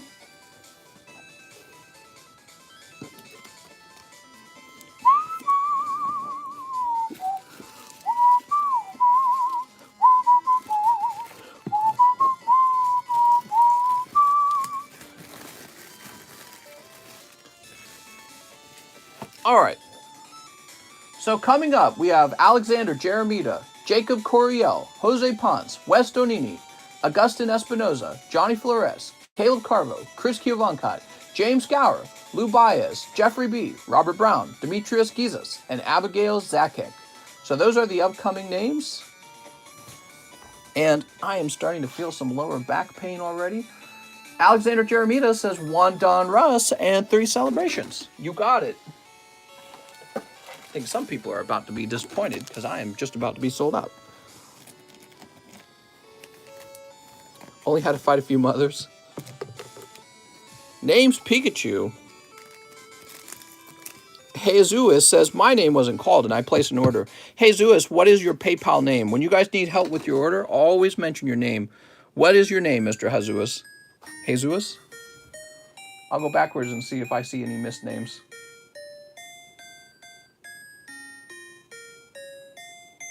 Louis Laura. Oh, it's Louis Laura. What's up, man? Scrolling backwards to try and find Louis Laura. So there's no Louis Laura. So what I'm going to do is I'm going to log out and I'm going to log back in. And here's what my guess is. My guess is the line was really long. That or some transactions didn't load for a long time. All right, I'm going to go down. Jackie Coop, Kip F, Caden Wolf, Jesse Salinas, Ricardo Marquez, Jesse Rodriguez, Michael King, Caleb Trevino, Jas Kirik, Kyra, Andrew Schmidt, Carlos Trevina, Ethan Harala, Russ, Devin Whiteleather, Carlos, Chris Kivankot, Louis Laura. So here's Louis Laura, and you, without a doubt, you missed. Phoenix Reynolds, Corey DeShane, Christian. You know, I am going to go through the list to make sure nobody got missed, though. Corey DeShane, Christian Whitfield, Davian Ford, OSM, Trent McCauley, Ricardo Marquez, Edward Cornejo. Right. Joshua Roberts, Caleb Carvo, Abigail Demetrius. That's Demetrius. That was the end of the previous line, right? Robert Brown, Jeffrey B., Lou Baez, James Gower, Chris Kivankot, Caleb Carvo, Johnny Flores, Augustine, Wes Donini, Jose Ponce, Jacob Coriel, Alexander Jeremita, Cheese, Alan Doan, Luke Charlton, Mark Ignatian, Xavier Matt Manavong, Richard Vasquez, Michael Cusick, Jason DeYoung, Johnny Flores, Andrew Plummer, huh? Hey, mister, this is my first order, so I don't have a bag, but could I please get 3? No, we did that one, right? I'm pretty sure we did an Andrew Plummer, right? Yeah, we got Andrew Plummer. He's good. All right, so I think we're good. I'm just going to scroll up to where we were. You are not going to hit a pack, unfortunately, man. The demand was just too high. And I suppose what I could have done is I could have made the packs more expensive, but I didn't want to do that. So I just limited it to 3 a person, and then we just went through all of them. But, you know, we might have more tomorrow, okay? All right, Alexander Jeremita, we're starting with your celebrations. You got Cosmog, Zek. Oh, another Venusaur. Check that out, guys. Wait, mister, was I coming up or no? What I was doing there, what you heard me shouting out, was I was counting backwards down the list when I refreshed. And I don't know if you're up next. You guys, when you ask questions about your location on the list, you need to tell me your name. Hey, look at that. That's for Alexander Jeremita. And we were told that it's hard to pull the Shining Magikarp. Hey. Hey. Shiny Magikarp. What's the cost of that? Somebody go look up the cost of the Shiny Magikarp for us, will you? Okay, there's Mew. Mike Size says $30 for shiny magic card. All right, never mind. Not that expensive. $30 is cool though. Hey, here we are. Boop. So many print lines. No, those weren't print lines. That was actually texturing. It's not hard. I think Pokerare was just an outlier. The most expensive card is the $100 Charizard. Okay. So let me go ahead and open up your Don Russ now. So this is for Alexander Jeremita.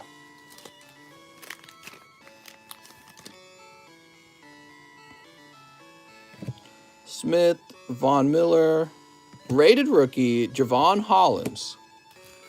Look at that. What a lovely rated rookie. Okay, Mr. Alexander, I know where your bag is. Don Russ. That's right, Mr. Russ. Oh, this is your bag. Yeah, a huge bag, man.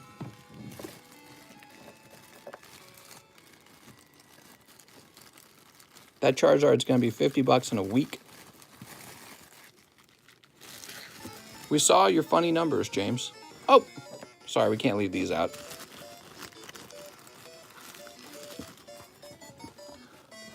Okay, let's see who was after Alexander Jeremita. Jacob Coriel, 5 EV Heroes. Give me a second. 1, 2, 3, 4, 5. So that's for Jacob Coriel. And he also wants a spot on the pack break.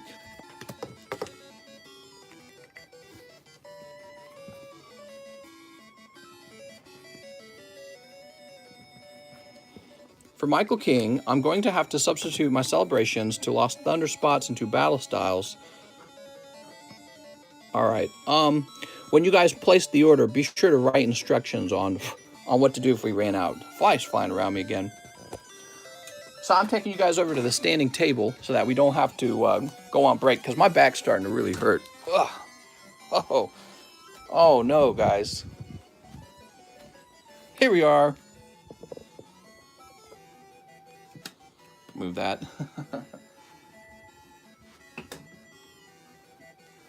So, here we are at the standing table, and we need to open these 5 packs. Hold on, let me remind myself who we're opening this for. Jacob Coriel. All right, Jacob, and let's see if I can grab your bag too while we're at it.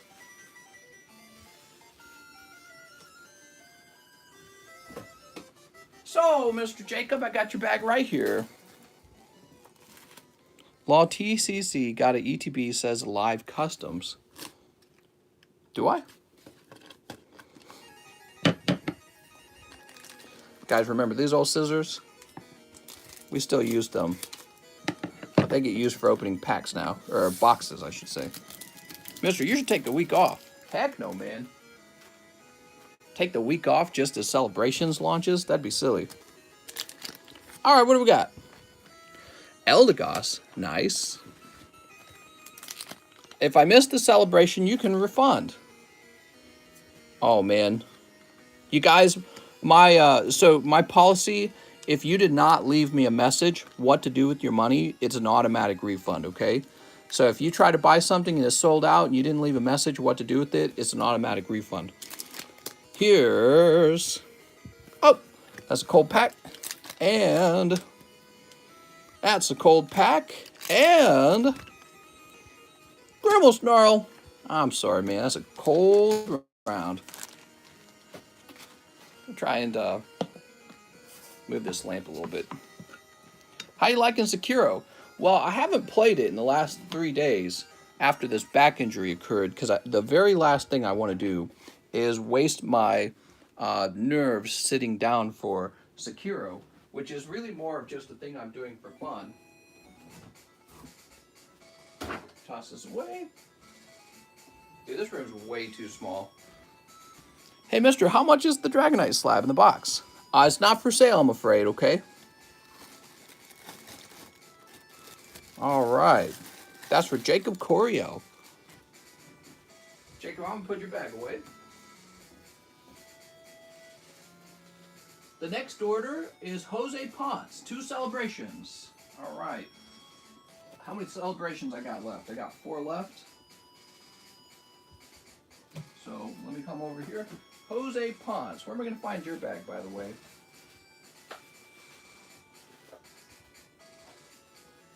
So this next order is for Jose Ponce. I'm going to set it here. Now I need to go locate his bag, okay?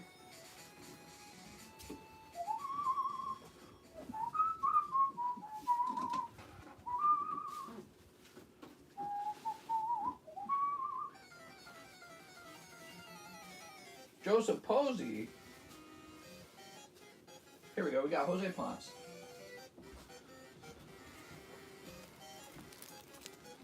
I'm at my standing table. I actually bought this standing table in the past because I was having back problems then too. And the solution was to get a standing table. However, I never really use it now. And now here I am with more back problems. So here we are at the standing table. Yeah, this became the shipping table. I mean, if we zoom out, you can see the problem with the standing table is there's no room on it anymore. And that's because I do a lot of work on the standing table. It was actually really useful for other work. Mr. Exercise, I don't think this was an issue of exercise. I think the real problem is I was sitting for 10 hours a day to get all my work done. So it's an issue of overworking and sitting when I work. Okay, Jose Ponce, Palkia, Claydol, and Lunala. You know, despite being a full art, I can tell this Claydol is not going to be that popular. I always kind of liked Claydol. I'm not so sure everyone else does. Okay, and now we have Cosmog and Professor's Research. That's for Jose Ponce. Can I add $6 to store credit and just take away whatever I need? Man, I'm confused. I don't even know what you're talking about, man. So we're done with Mr. Jose Ponce. Mr. Jose, you should look to purchasing an inversion table. I'm getting an inversion table right now, mister. You can tell by how simple the room is that I can easily just change things up. Is an inversion table one of those things you lay down on and it flips you over? So Westonini is next. He says 2 Lost Thunders.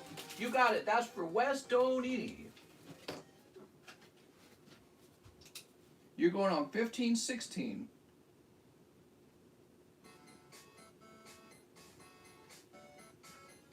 All right, Wes, you got 15 and 16. Augustine, I'll open 5 Canterlot Knights. You got it.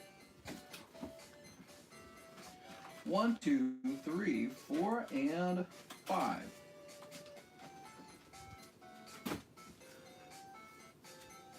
All right, so this is for Augustine. Let me grab your bag as well. Give me a minute.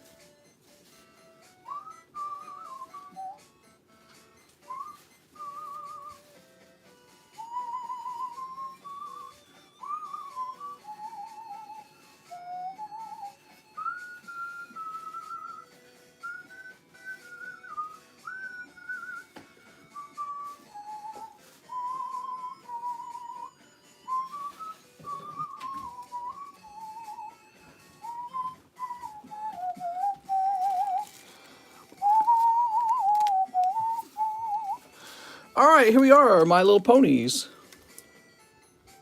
Sweet. TCC, if I cannot get the 1 pack of celebrations, can I get 2 packs of Data Live? For TikTok, Sunneep. I can write you down for 2 packs of Data Live on TikTok if you'd like. All right, cool. Let's see what we have here. Okay, there's a little plastic here. Let me pull this plastic away.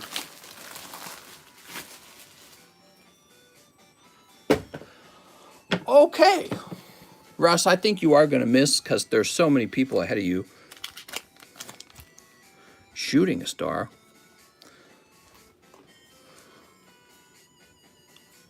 Common. Here's your rare. And it looks like no holo in this pack. Pack number 2. Much harder to host the stream over here, actually. Dr. Hooves and Snips and Snails. What is this? Pony pulls. Whirr. Lily Panicked. Pack number 3. How many packs did I get for you? I got the right number. All right. Chicken Costume. Plum Tuckered Out. Fashion Week. If I don't get my one pack, like, look, you guys, I'm not going to know. I can't memorize all your requests, unfortunately. So here's the hard way. I promise you, I've already forgotten all the other requests. Here's Bulk Biceps. Ooh. There we go. And in order for me to do other stuff with your money, you have to have written that down in the note when you made the order. So everyone else who did not write stuff down, you may just be automatically refunded. That's supposed to be the rule, right? So the rule is if you don't have a backup plan for what you ordered, it gets automatically refunded. Bulk Biceps and Snips and Snails. But, you know, when it's your turn, I'll try to work with you. You just got to be watching when it's your turn. There we go, Mr. Augustine. Thank you so much, mister. So I have to say, standing's not helping a lot. I'm going to go ahead and bring the camera back to the table now. Maybe it has. I can't tell, actually. Boop. So much stuff going on over here. Are all the celebrations gone now? We have 2 packs left of celebrations, and I believe they're about to go to somebody. I'm like 100% sure of it.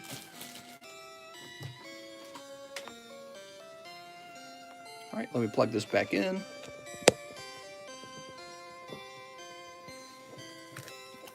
Celebrations. Next up, we have Johnny Flores. Lost Thunder Box Break, 3 spots. You got it, Johnny. What about a back brace? I don't know. What about it?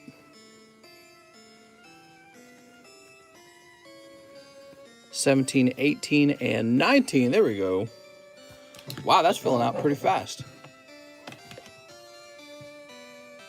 Caleb Carvo says 3 celebrations. All right, so Caleb Carvo, we reached your order. You did not grab the last pack because we ran out. I'm going to go ahead and issue you a partial refund of $13. Get a corset. Oh, man, I didn't even think of that.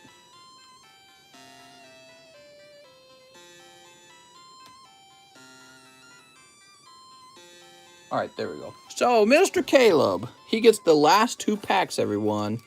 What a lucky dog.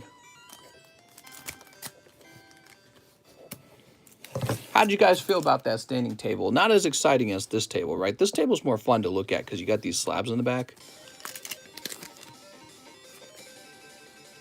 Palkia, Cosmoem, Lugia, Solgaleo.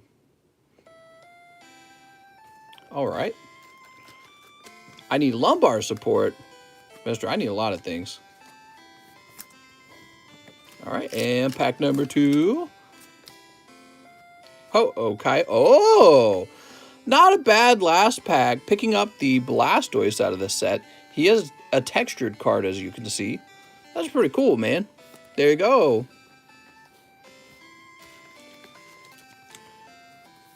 Whoa, lucky pull. That's pretty nice.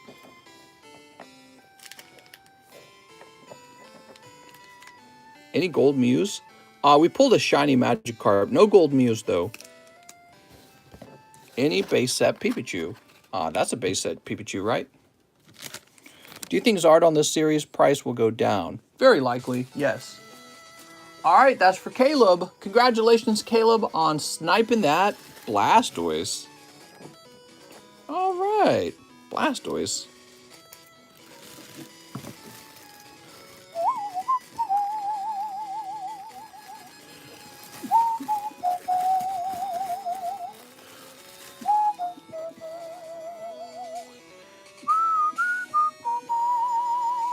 Chris Kiv Uncut, he says, I'll take 3 Celebrations.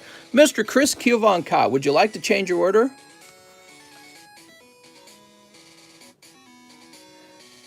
If we set up the setup on the tall table, I'll get used to it. I just missed it, says Chris. That's right, Chris. You were off by 1, I'm afraid. Darn it.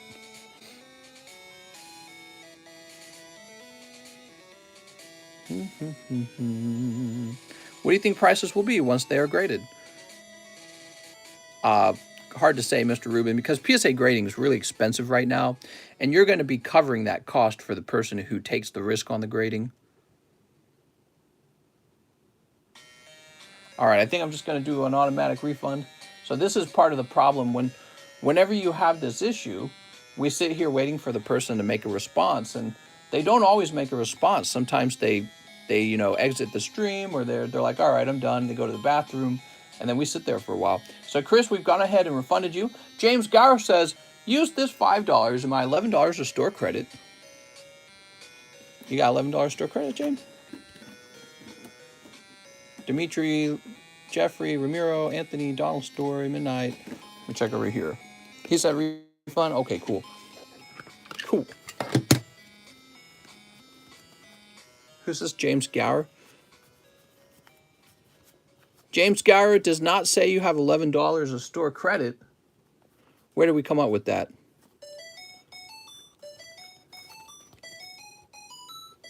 Did I write it down and not hang it up correctly or something? Oh man, this music. Let's get past Mount Moon. Mr. James Gower, you put him in the box break already. Oh, well, there you go.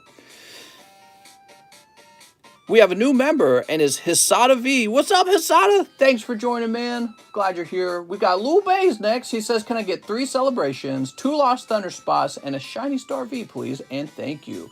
Lou Baez, what would you like to do with your remaining $39? There's Shiny Star. We're going to put you into Lost Thunder.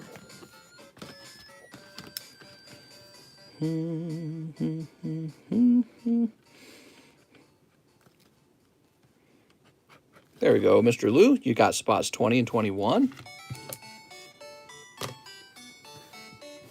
Mr. Lou.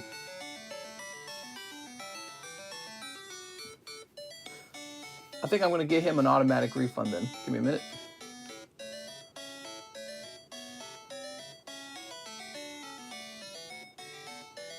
All right, so total refund amount should be $39. Don't offer Champion's Path anymore. That's right, Champion's Path is far overpriced. For your odds of actually pulling a Charizard are quite low, and the Charizards really don't go for enough money. All right, I could supply it if you guys wanted to open it, Champion's Path, but I don't recommend it. It really is a set at this point that is way overpriced. The price of the PSA cards for that set have to move up before it's worth opening again. Cramorant, I'm sorry, Mr. Lou, just a Cramorant. Mr. Lou.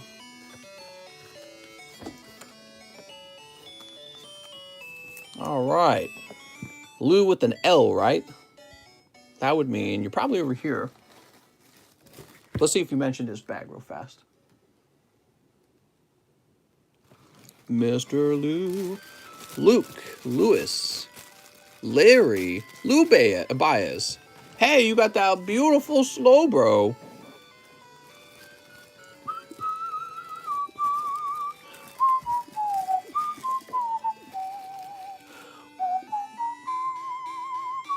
Jeffrey B. Hello, Mr. May I please use my store credit for 3 celebrations and 1 Lost Thunder box break? All right, so you can do that, Mr. Jeffrey.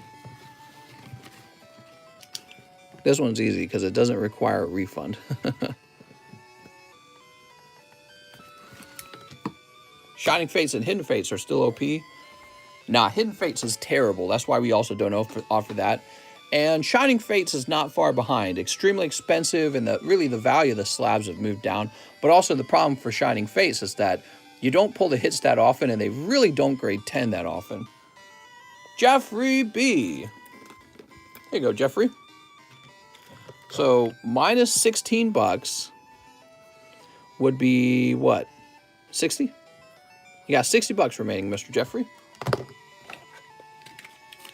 Yay!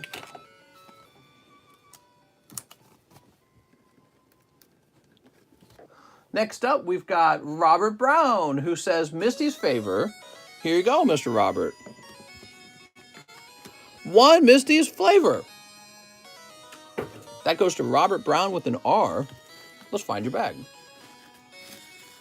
Here it is. Yay! Demetrius Gizas. Use my store credit for 5 Sun and Moon Lost Thunders and 2 Sword and Shield Celebrations and 4 Evo Skies. All right, so we got 1, 2, 3, 4. That part's easy. He also wants 5 Lost Thunders. You got it, Mr. Demetrius.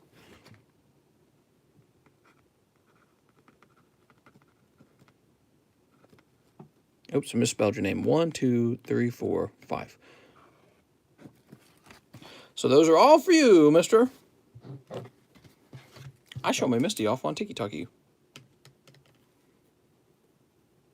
4 Data Live instead. All right, let me get some 4 Data Lives. 2, 3, 4. So this is what you had on your card, 116. Let's start adding everything up. Data Lives are what, like $6, I think? Data Live, $6. Yes. Okay, so let's start adding it together. That's 24 plus. Then you got 56. And then you picked up 5 of the Lost Thunders. Come on now.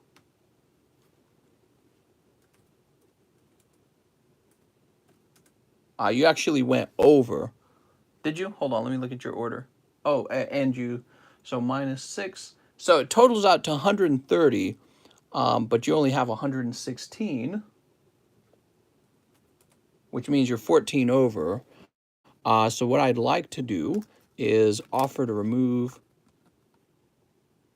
2 of these. He says, really?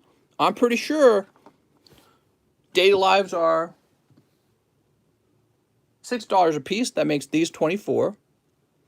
These are $8 a piece. That makes that 32 for a total of 56. You picked up 5 Lost Thunders at $16 a piece. 5 times 16 is $80 plus $56, which is $136. All right, then we remove the $6 you sent. That brings us down to $130. And then you remove $116 and you're over by 14. And we can get that fixed by removing 1 of each of these, but I'm not sure if you want to remove 1 of your Evolving Skies. So I will remove 2 of these instead, okay? All right, so Data Lives are there. He says, I sent for too many Evo Skies. Oh, well, would you like to take 1 back and add a Data Live back? Is that what you'd like to do? Here you go. But take Data Live. Oh. Okay, sounds good. Sounds good. Let me get this music running again. What are we going to listen to? Let's listen to Dooby-dooby-doo, Scooby-dooby-doo. 3 hours of relaxing Nintendo music. Let's try that. Okay, Mr. Demetrius. I'm excited. Let's see what he pulls, everyone.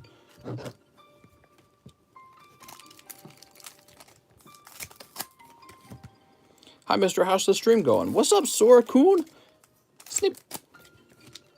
And Sneep. All right, some lovely Sneeps.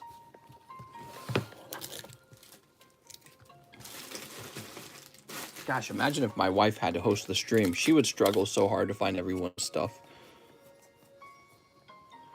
Power to turn back time, Kurumi. She looks so nice. And apparently she has the power to turn back time. I'm drinking a Yungling Hershey Porter beer. What is that? A porter beer. Here's Time Eating Castle. All right, Time Eating Castle. I just opened 1 celebration. ETP pulled the Gold Star, Umbreon, and the Blastoise. What? Nuh-uh. All right, here goes Mr. Demetrius. Flaffy. We've got Flabébé and Lycanroc. Ah, woo! Okay, there's the Lycanroc. The Umbreon's a guaranteed pull, though, right? Here's Jolteon VMAX. Okay, we got Jolteon of VMAX. Looking very snazzy. And Wishy-Washy. Oh, this fruit flies, man. They're killing me. Umbreon in every box. That's for Mr. Demetrius. Oh, Mr. Demetrius. We'll get you those hot pulls out of the Lost Thunder, right? Easy Lugia pull. Oh, Greninja. You're right. Greninja is the ETB pull. You are correct. So now we have Abigail Zakic, who says 2 celebration packs. Mr. Abigail Zakic, I'm going to do an auto refund, since that is going to be the easiest move. If it will just, oh my God, you got to be kidding me, man. Why does it do this to me? All right. Now I got to refresh everything. I left click it to open it in a new window, and it still opens it in the same window. So where are we? Chris, Lewis Laura, Phoenix Reynolds, Christian Whitfield, Davian Ford, OSM. Here you are, Abigail Zakic. Now we got Caleb Carvo, who says 1 card in the Rocket Pack break. You got it, Caleb Carvo. Okay. 6, Caleb Carvo. Scammer said they got boned on celebrations. Are you selling Misty's favorite, mister? Do you have any left? I don't think I have any left. I apologize. Joshua Roberts says 1 Rocket Pack break. Mr. Joshua Roberts. Here you go. Here you go.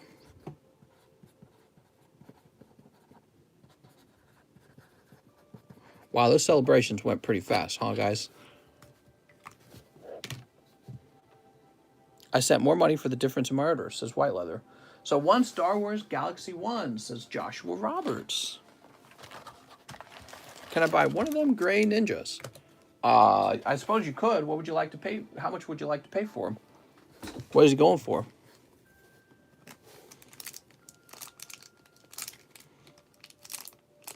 All right, Star Wars Galaxy 1. For Joshua Roberts, only the best cards.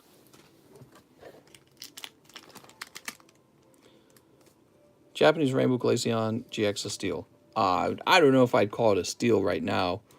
There's a lot of PSA cards out there at the moment. The Red Guard, Boba Fett. No sexy booty cheeks in there. Have you ever wondered how many packs you have opened since day 1 of streaming? You know, that's one of those questions where I wish I did know, but I realize I'll never find out.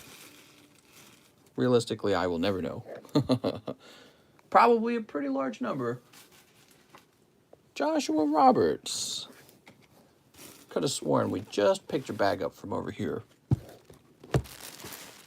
James Gower, Jack Walsh. Are you a new streamer? Could you have no celebrations? How's it going, Nick?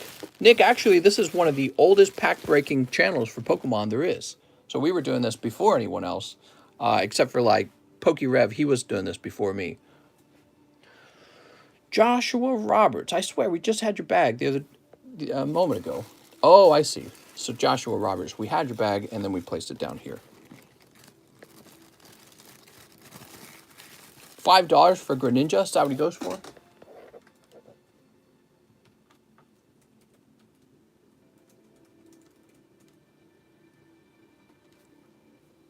No, he's selling for around 20 bucks.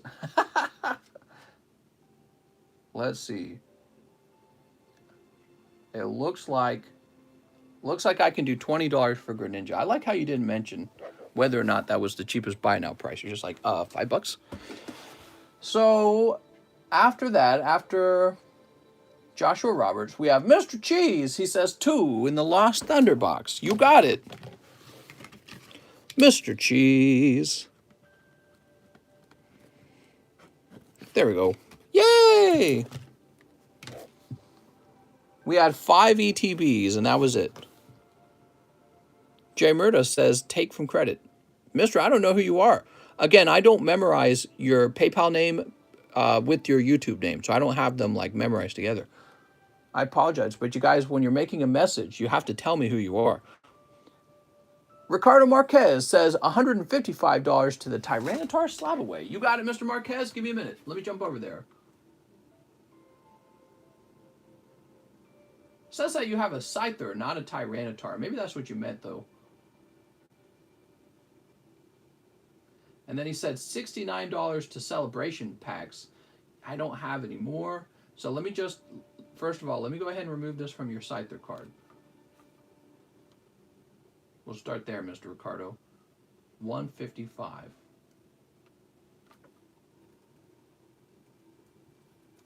All right, you'll have $190.75 remaining. There you go. Thank you so much. Now, for the other portion of the order, celebrations, I'm afraid we're out. Was he the one with the graded ancient packs? I think so. Anyone know if Steve Aoki and King Metazu Booster Box a thing? You don't know my PayPal name? Hate. How fast did you sell out of celebrations? Probably within the first half hour. But of course, it took me much longer to actually reach all the orders. You know what I mean? Because we had to open each one. So, you know, it's just how it's going to be. On the first day, they always cost a little more, and there's a longer line, and there's a chance that you don't get any. It's unfortunate, but that's just how it goes. If I could have had more, I would have, but, you know, it's a matter of the stuff actually arriving here, and it doesn't always arrive, especially on the day of launch. Usually arrives like 2 days later. And in fact, if we don't get any tomorrow, or technically today, this morning, we're not going to have any until Monday. So you guys better hope some arrives in the mail today, because there's a chance it might not. Okay, let's see. Trent McCulley is next. Mister, I'll do 2 in the Lost Thunder break. All right, Trent McCulley. See, I probably should have marked them as sold out sooner, because I know how you guys are. I knew they were going to sell out. That's 30 and 31, Mr. Trent. He says, I have 2 bags. One is in the regular tea box and one is in the tea overflow. Could you combine them? Says Trent McCulley. Okay, let's see.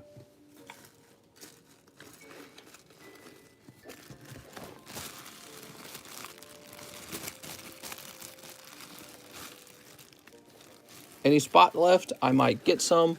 There's just a few spots left. I do not have a second box of Lost Thunder ready to go, which means when this one is filled, once again, you'll want to have some kind of backup plan for what to do with that money, whether it be automatic refund, which means, you know, just don't say anything and I'll automatically refund it, or you can tell me, like, put on store credit or something like that. All right, there we are, Mr. Trent. Yo, Trent, I want that oddish. Next up, we got OSM. 2 spots in the missing Lost Thunder. Yeah, it could be sold out. It's pretty close. 32 and 33. Next up, we've got Davian Ford. 3 celebrations. Mr. Davian Ford, what was it that you were telling me? You were telling me you wanted me to do something. Mr. Davian. I'm not going to send law. It's going to be sold out, says Nick. Czar tonight? I made a pun in my message, but Mr. wasn't having it. Oh, I didn't even notice. I ordered 2 packs. Mr. Davian Ford, you got to let me know if you wanted me to do something else, okay? Because I'm about to hit the refund. Toby Lynn says, hi, mister. What's up, Toby? Toby. All right, we better hit the refund. Refund. Boop.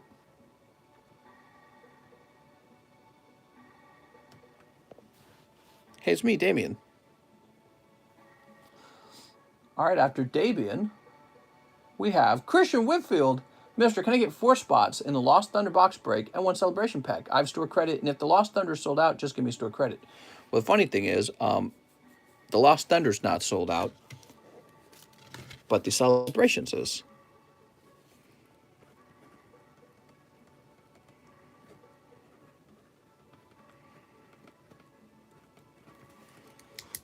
All right, so that's going to be 1-4 for Mr. Christian Whitfield.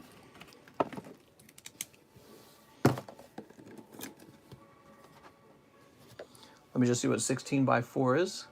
It should be like 64, right? Oops. Yes, 64. Which means you have $13 left over because you also sent $17. There you go, Mr. Christian Whitfield with $13 left over.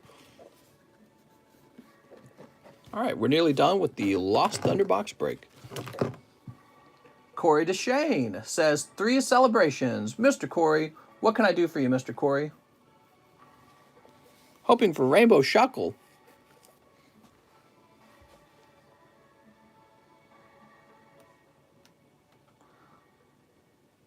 Toby Lynn says, yay! All right, I'm issuing refund. Phoenix Reynolds, 2 Star Wars 1. All right, give me a second. Phoenix. Anyone like Squid Game? I thought Squid Game was pretty good. Okay, there's 2 Star Wars 1, 1 Shiny Star V.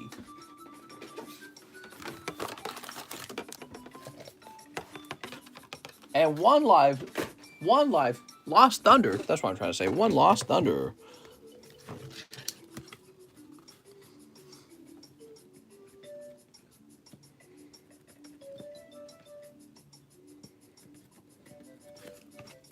There we are. And 1 live custom, huh? Here we are. Boop. Mew. There may have been a live custom on that too. It was on there. There you go, Mr. Phoenix Reynolds. Good luck. Squid Game kept me from my studies. I'm here. How late? How much was Celebrations? It was $13 a piece, and it's all sold out. Oops. Come on now. Oops. I dropped the scissors. Squirt Game? That's right.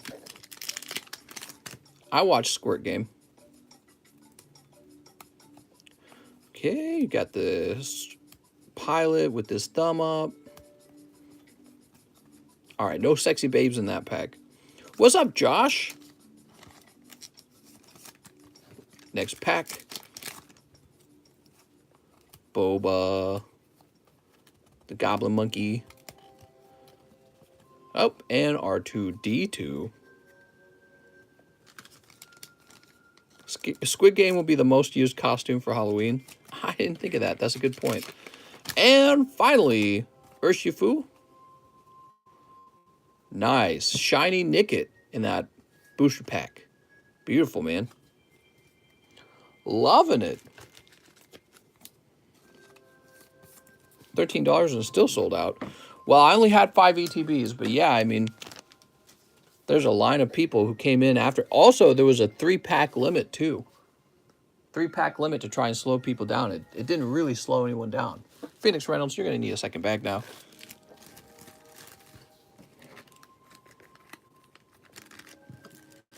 Mister. I guess we have, I don't know what happened to my order. Could you check for me, please? Says Ethan. We have these gold stars left over if you guys would like to order these. They sell, apparently they sell for $20 a piece. So I'm open-minded to selling off these Greninjas for $20 a piece. They're just a, they're like a box topper in the ET. They're a guaranteed pull in the ETB box.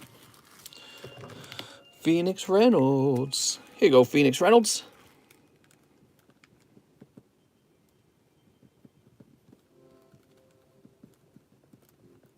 And what we really need to do is get you your own box. Who's in here? Nicholas Lenhardes. If you give me a minute, I know where I can find a box. Whoa, wait, this looks like one. Let me see. Yep, that'll work. Mister, I was going to do live shipping, but probably tomorrow. Don't want to take up much time on short streams. Oh, you're fine, man. Getting a live shipping doesn't take very long at all. Unless this is an international order. Then it does take a little bit of time. There you go. You got your own box. Gosh, I can't really read what's in it. I'll place it down here to the side. All right.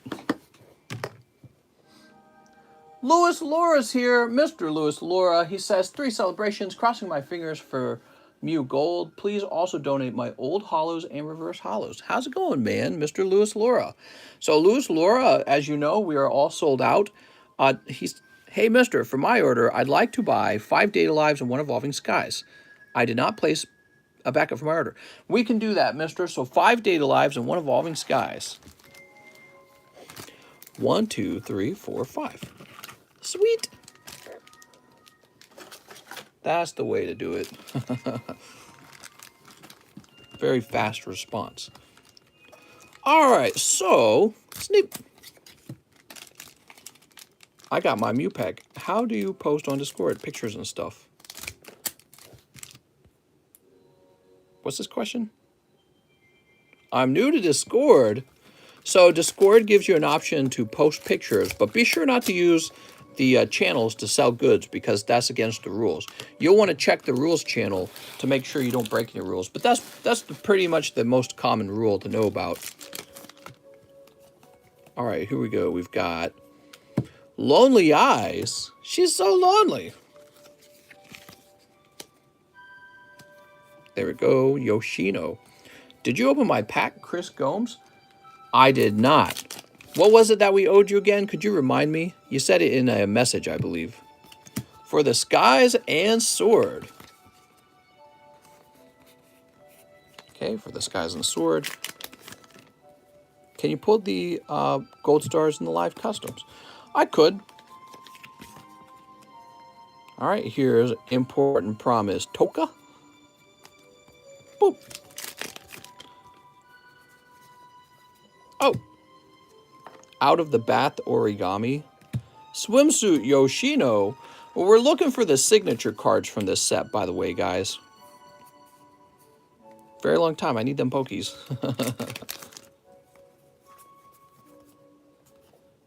And Kurumi Tokisaki. What? That's pretty Tokisaki of her. For your Evolving Skies, you pull Drowsy. All right. All I wanted was a 1-pack Magic of Fusion and a new bag, says Yogi Bear. Okay, what was your PayPal name? Could you remind me?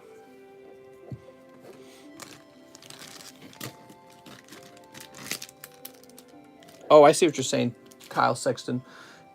Let me hit refresh. I do see one for $17. I see one for $17 for sale. I'll match that $17. I don't see a $7 one like you're suggesting. Okay, so let's see. Phoenix Louis Laura. So, Mr. Lewis, I don't remember. What did we do with your stuff? Did we ship you? Did we ship you and you needed a new bag? What did we end up doing with you, Mr. Lewis? Lou Bays, Luke Charlton, Luis Rodriguez, Liam Lee Ling. He says, no, not shipped. Oh, so then you should have a really large bag somewhere.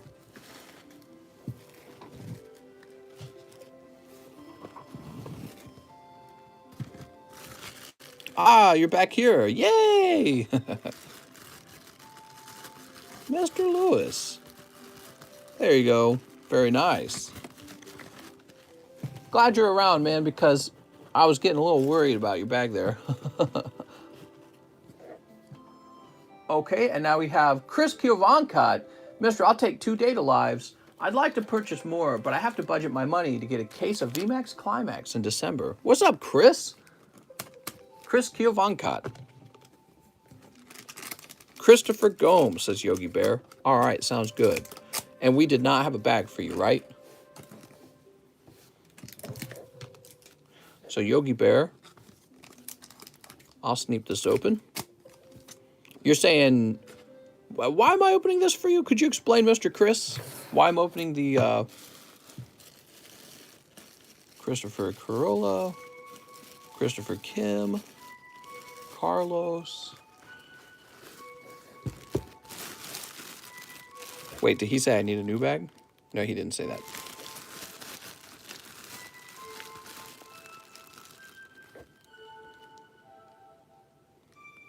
Greninja star is 8. Chris Haynes. Yeah, I'm not going to worry about the Greninjas for now. I'm just going to take them off the table. Boop. All right, so Chris Gomes. Mr. Chris. It is a new bag law. You don't have to open it. Wait, did you order this or not, Chris? Did you pay for this? What's going on, man? Let me set it right here as if you did not purchase it. All right, Chris Cuvoncott, here goes. You got Battle Stance Origami. Ooh. No, not Chris Cuvoncott, Chris Gomes. Sorry. And pack number 2. Oh! Oh! Some sexy waifus in here. Whew.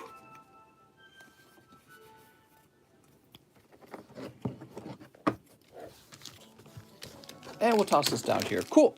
So that's for Chris Cuvoncott. Mr. Chris, how's it going, man? Let's find your bag.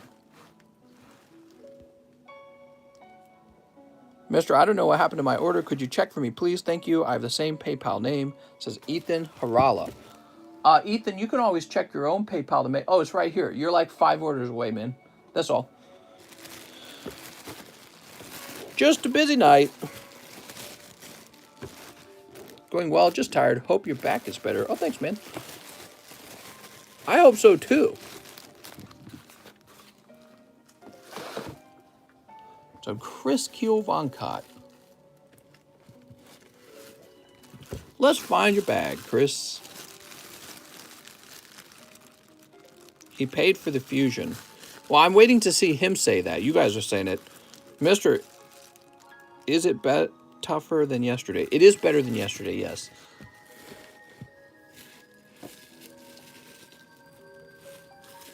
Found Corey DeShane.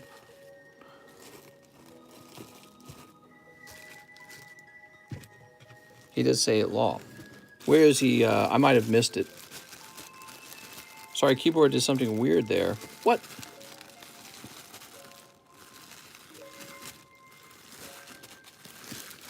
Chris, did you need a new bag? Let's see if Chris said new bag.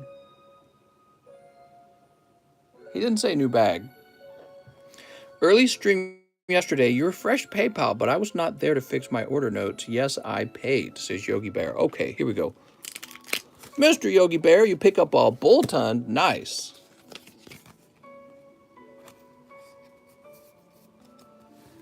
Mister, you might have missed my order. All right, one at a time, guys.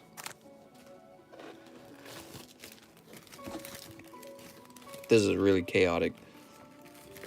You guys, there's often a long wait time. Let's see.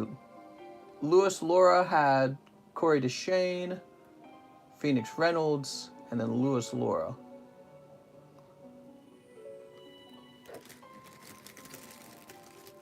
All right, here we go. Mr. Boltund goes into Chris Gomes' pack.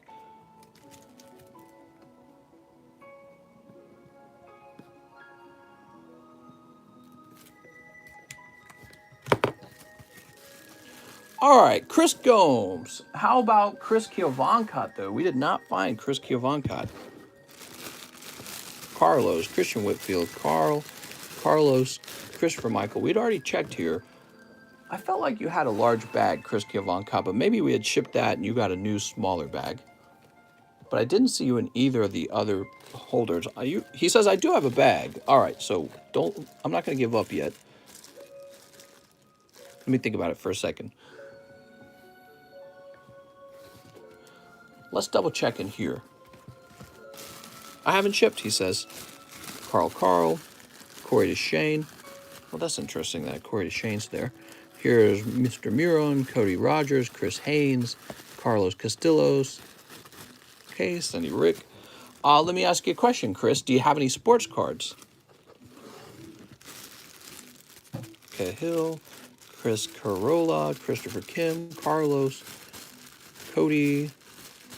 No sport cards, he says. Okay. Well, you got to be up top or something then, because I've checked all the other places.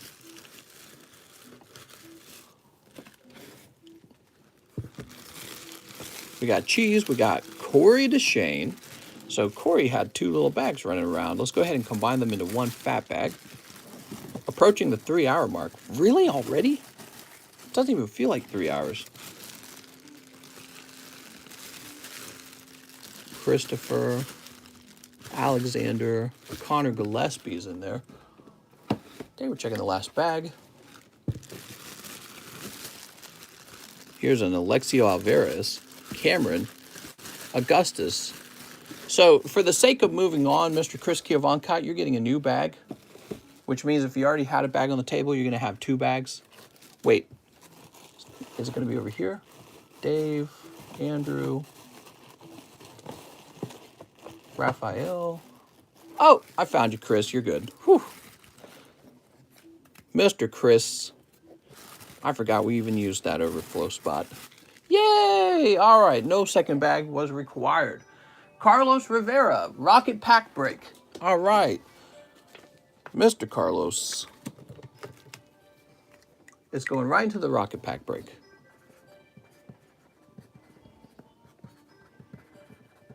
Yay! All right, Carlos. Devin Whiteleather says, 1 celebrations. Mr. Devin Whiteleather, I think I heard him say something along the lines of him sending more money. So I think we're going to wait on that one. Russ says, how's your day? I have an ETB, 2 Lost Thunder spots. He wants 10 and 12. I don't think those are available. Yeah, those are gone. But these are going to go to you, Mr. Russ. 35 and 36. That means that the Lost Thunder box break is filled. All right.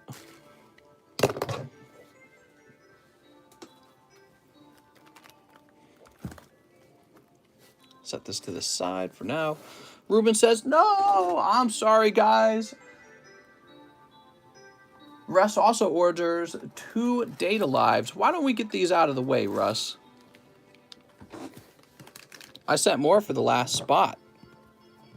Dude, it's probably already sold, too. Are you talking about the Rocket? We're running into an issue of people ordering sets that are sold out. But it's like you don't know if they're sold out until you know. Here's Terrible Spirit Kurumi. Can you check if I was skipped? I ordered a few hours ago, says Tokimon. Well, we've only been live for 2 hours, so if a couple of hours means 3. But so tell me what it is, Tokimon, are you Jesse Salinas? I'm trying to remember. I think you're Jesse Salinas, right? I can't check your PayPal orders if you guys do not tell me your names, because I do not have your PayPal name memorized with your YouTube name. You guys have got to help me with that, okay? All right, so Russ. I get a lot of messages like that. Yo, TCC, I got celebrations. Yes, just a Lost Thunder spot. Jesse is my name. Okay, so I'm going to go looking for Jesse Salinas now.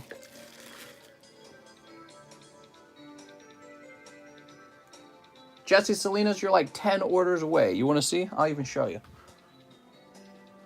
Jesse Salinas, Ricardo Marquez, Jesus Rodriguez, Michael King, Carlos Trevino, Jas Kirat Kyra, Andrew Schmidt, Carlos Trevina, Ethan Harala, and Mr. Russ. So that's the guy we just helped is Mr. Russ, and he just finished the box. So it's a busy night, guys. Please give me a little patience. It is possible I miss your packs. That is actually possible. But on a busy night, it's more likely the case that you're just underestimating the wait time. Here goes. Time to open some Lost Thunder. So let me get a random number generator open.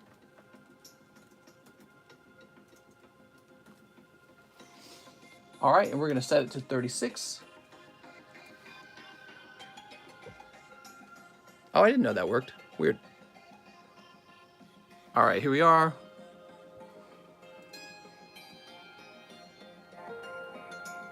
10.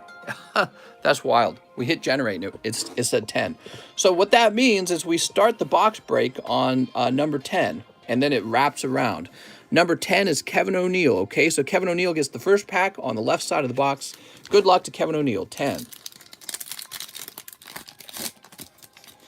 It's fun opening some Lost Thunder. I like that it's a box break, too. Here we go. We got Larvitar. Spot number 11 is also you, Mr. Kevin. Tangrowth. I'm sorry, Kevin. Both of those packs were cold. Tell TCC about white leather. All right, so Kevin O'Neill.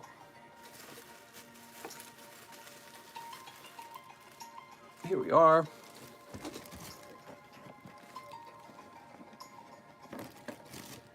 Might create a channel in the Discord for the live streams. Think Russ got what? Can you weigh the packs? The packs cannot be weighed because it's impossible to weigh them anyways. So Sun and Moon packs are not weighable. But in this case, the packs are so cheap, I wouldn't bother weighing them in the first place. Michael Cusick is next on 12 and 13. Here's Miltank and Nice, a holo Suicune, and it looks great.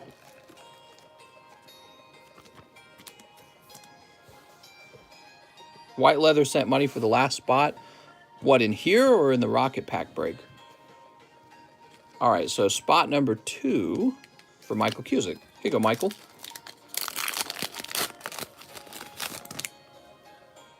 We got Litwick and Blissey. His original intention was for that. Yes, in the box break. Here we go. Boop. His original order was actually Celebrations, not the Lost Thunder. What do you guys think? How should we handle it? So Russ actually wanted into the Lost Thunder. The other guy was trying to buy Celebrations, and in his message, he did not actually say, you know, if it's sold out, toss me into the Lost Thunder. How should that be handled? When it's their turn, should they be able to swap over to the box to get into it before it sells out? Or should they have mentioned already that they wanted to be in the box? How would you guys like for it to be handled? I'll let the audience decide. I'll just let the audience, whatever you guys decide is what we'll do, okay? So it's up to the audience, not me. Carl says go in order. That's a tough question, says Kyle. Uncle John says let him in. Man, what is happening, says Demetrios. I think order matters, says Kyle Sexton. Well, I mean, if order matters, Russ was actually the next person to order the Lost Thunder. The question is more on the regards to whether or not you can change an order to something else. So it has more to do with whether or not you can change an order. It's literally just Lost Thunder. Yeah, we'll have more Lost Thunder pretty soon, guys. I was thinking we should add Lost Thunder to the menu because it's such a great set. Hey, mister, how'd your back? Still blown out. People got their dead heads, dumb heads on today. No, it's nobody's fault. It's just that we keep selling out of stuff. I'd say since his order was not available and he was before us, he should get the Lost Thunder. If you're sold out, I mean, changing the order is essential as an alternative to refunding. Should have mentioned it first if you don't leave extra notes. All right, so it seems like the majority of people are saying that he should get the spot. So Mr. Russ, you are going to miss out on spot number 36. It's going to go to Devin Whiteleather. So I said the audience would decide. All right, there you go. So, Russ, you got spot number 35. Now, this goes to Michael Cusick. I'm trying to remember if Michael Cusick had a bag. I think he did.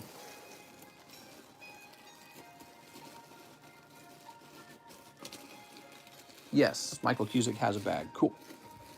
Here you go, Mr. Michael. You got a really nice holographic Suicune.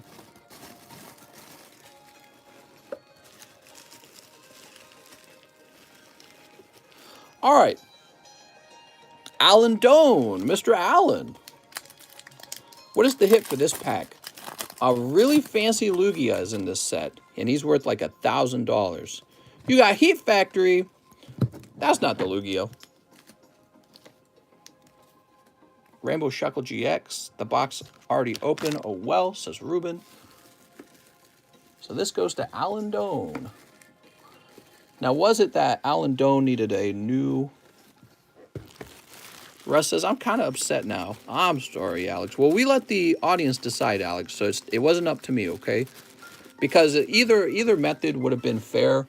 You could argue that it should go to Russ because Russ actually ordered Lost Thunder.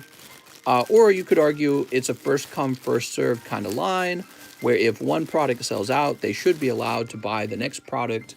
So either argument could be made. And in this case, Mr. Russ, the audience seemed to side with allowing the person who needed to change their order to jump into the box. Read Russ's message, mister. Hold on, give me a second. Can I just get 2 Data Live and an Unbroken on TikTok? Mr. Russ! 2 Data Live and an Unbroken on TikTok. Mr. Russ, we did open the Data Lives. We opened 2 Data Lives here. Let's see. How's your day? I have an ETB, 2 Lost Thunder spots, 2 Data Lives, and 1 Celebration packs. Okay, so it sounds like you have enough for 2 Data Lives to be opened on TikTok in replace of that Data Live. In replace of that Celebrations, I'm sorry. Here you go, TikTok. You can say Russ 2 Date A Live. Sorry, Russ, it's real messy tonight. Everyone's orders keeps having to be changed because everything keeps selling out. All right, Russ, you're scheduled to be open on TikTok. How cool, man. And an Unbroken. So is it the case that you want to return this spot for the Unbroken? I mean, I can do that. Does someone want to pick this up? Or actually, I think all I got to do is continue to read up the list and find the next person. So, Mr. Russ, we scratch you out of spot 35. 2 Data Live. Oh, I see what you're saying, Russ. Sorry, there was a little confusion there. You're not giving up both spots. What you're saying is I get money back because Devin White Leather. All right, sorry about that, Russ. You're still in the box break. Here you go, Russ. No problem. All right, there we go. All sorted out. Here's for Alan Doan.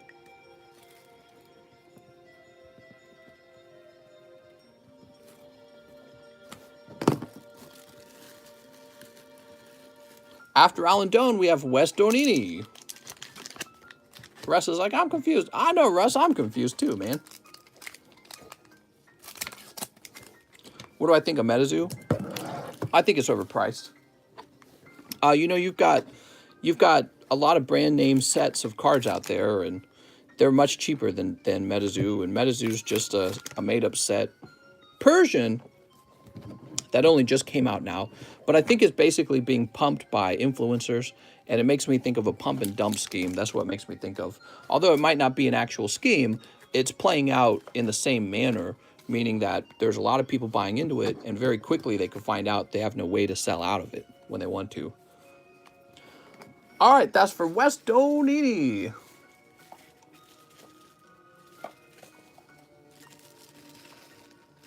I think that is basically, it's in a bubble. That's what I'm trying to say. And every time you buy into MetaZoo, there's a way to make money in it. You got to sell to somebody else who thinks that it's worth even more than what you paid. And that's where we get the term the greater fool, right? So it's a greater fool kind of asset. And I think that the problem for MetaZoo is it will reach sort of a top, and then I think it will struggle after that. Johnny Flores has 3 packs. Ooh. Johnny. See, Meta's in the name, mister. It's the best. All right. Didn't think of it. All right. So Johnny Flores picks up Cutie Fly. Here we go. What do we got? Shuckle. Shuckle GX. That's the hottest pack, man. Oh, man, I'm out of penny sleeves. Give me a minute. I'm going to go grab some more penny sleeves. I'm bullish on MetaZoo. Am I a fool, mister?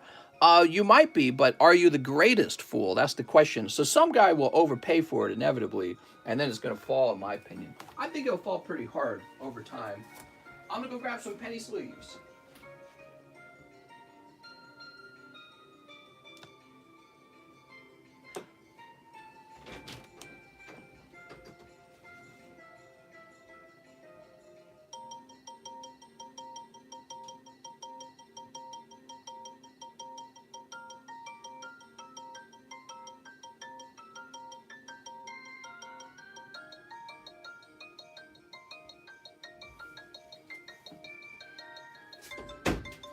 All right, we got lots more penny sleeves. You know, on the issue of Medizu, I want to mention that I've been doing this sort of card investing for like, it's going to be 3 years soon enough. And I've been doing it nonstop. So it's not just about how much time has passed. It's about how much I've done. I've done humongous amounts of it, huge amounts. And I know there's a lot of influencers out there saying a bunch of shit about how great Medizu is. I'm going to point out 2 things about it. Some of them are directly paid to do this. Some of them sell Medizu, and they undoubtedly get supplied Medizu. So you're over there buying Medizu from them, and they can make more money on Medizu than they do on Pokemon. So they have a reason to tell you that Medizu is so great. They have financial reasons to hype up Medizu. I do not, on the other hand, have any financial reasons to hype it up. So I'm just sharing my thoughts as somebody who's been doing this for a long time about what I perceive it as. I don't hate Medizu, but I'm telling you what I'm looking at. I don't think it's very good. All right, so Russ, let me get this into your pack, Russ. Wait, we weren't opening for Russ. We're opening for Johnny Flores. Johnny Flores, let me get this into your pack.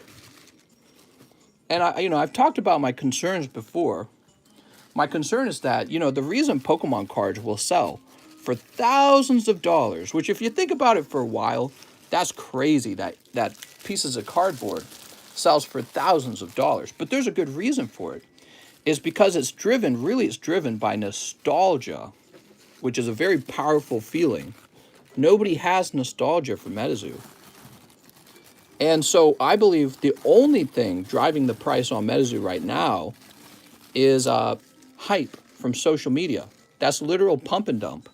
So if you're sitting on Medizu and you believe you can sell it to the next guy before it falls, that's sort of like a greater fool situation. All right, we got Lou Baez. So people who are right now buying and trading Medizu, they might actually know that it's a sort of uncertain thing to be buying and selling. But they also know they only have to make some money in it right now and then sell all of their Medizu before it's, not a good investment. And so just because of that, there's going to be people buying it and trying to make money off of it. In my opinion, it's a very scary situation to be in if you're more of a long-term thinker like I am. So why would I take $1,000 and place it into Medizu when I can take that same $1,000 and just place it into Pokemon cards again? Especially if you're really good at picking out successful Pokemon cards, which I would argue I am actually. All right, that's for Mr. Lou Baez. Mr. Lou, just 2 holos this time. Mr. Lou. Yeah, so if it's mostly people buying the box hoping that it's going to get expensive later, I think that is an absolutely terrible decision to make then, because you could do the same exact thing for Pokemon cards, but Pokemon cards have an actual humongous audience that isn't built off of social media hype and people being paid to, essentially hype up the set. What do we have? We have Xerneas. Hey, that's actually really nice looking. Xerneas Prism Star. So again, I would ask you, if you're going to spend $1,000, why would you ever choose Medizu over an already very established brand? Just doesn't make sense. Like, even if Medizu goes up, you don't know if Medizu goes up faster than Pokemon, which I would argue it definitely won't go up faster than Pokemon over time. Master Jeffrey. Over a long period of time, I'm talking about.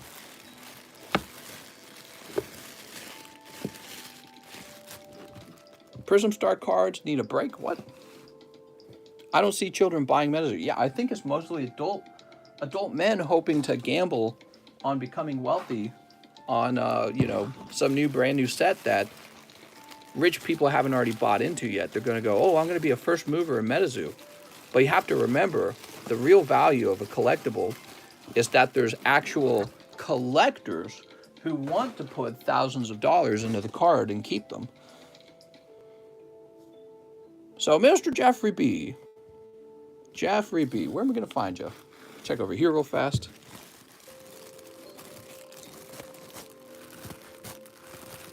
I think you guys have to sort of be humble enough to appreciate that in the end, these really are cardboard cards for playing a game. And so when you reach heights of like $5,000 for one card, there is a gamble involved. Just like the stock market, there's a gamble involved. And, you know, from my point of view, the risk of the gamble is so much higher for MetaZoo than it is for Pokemon. And for what? Is the payoff even better? Well, that's the craziest part. I don't even think the payoff is better. I don't think I can find Jeffrey's bag. Did Jeffrey say he needed a new bag? I can't remember. Let me think. Where else could Jeffrey be? I thought he had a large bag. I guess I'll go ahead and create a new bag for Jeffrey. He says, check the overflow. Well, I did look in the overflow. Let me look again. He says, no, I have a bag. Jeffrey, did I steal your bag? I'd rather buy My Little Pony rather than MetaZoo. Right, well, there's that. There's the Dragon Ball series. There's a lot of alternatives to Pokemon. And all of those brands are still more established as well anyways. All right, I'm checking this JA overflow again. Over here. Jarek, Jared, Jason. Did I do something weird with your bag? Maybe I put it with like... Give me a second. There's a John Gamia over here.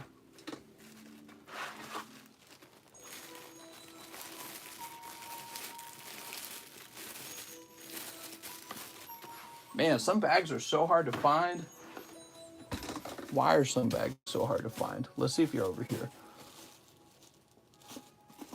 Oh, I found you, Jeffrey. So weird. You're in the regular overflow on the right. Strange. It's actually a really strange place to keep your bag because your bag's not large enough to be over there. I don't know why I'm keeping it over there. Actually, I'm just going to go put it in the JA box. That's actually where it should be. I don't know why I had it over there. Okay, Demetrios. He's got 5 spots. Demetrios, I think you're in a good scenario, good situation, because I don't think we've seen any full arts come out. Ricardo says, am I in the Lost Thunder? I don't think you are. I think you might have missed it. I'm invested in Hooter cards. All right, here we are.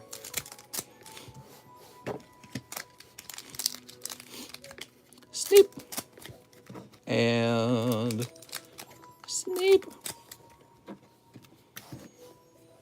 You know, I think one of the things that happens with people who want to invest in collectibles is they would like to get into Pokemon cards, but then they see that the price on the Pokemon cards are already so high.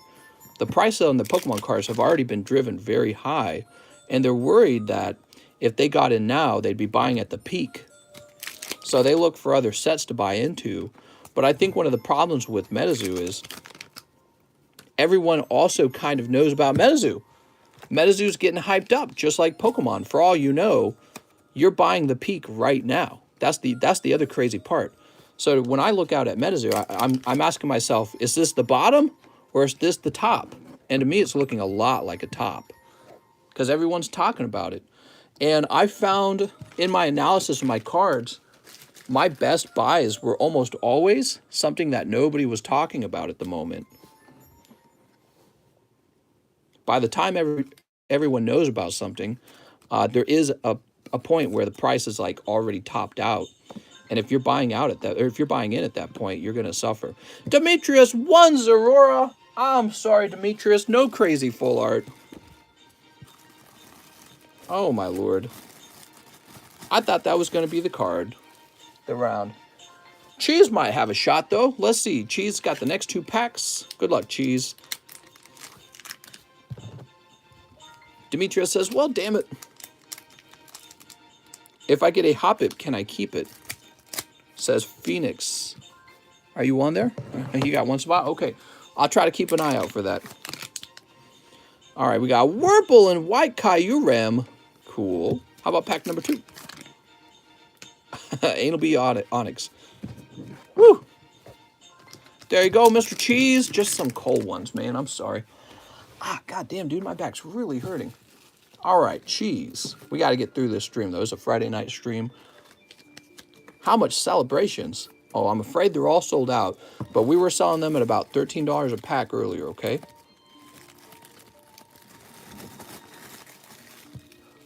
All right, cool. Next up, we got Trent McCauley. Oh, Trent. 2 packs for Trent McCauley. Now remember, it wraps around, guys, because we started on 10. Trent McCauley picks up a lovely Ditto, actually.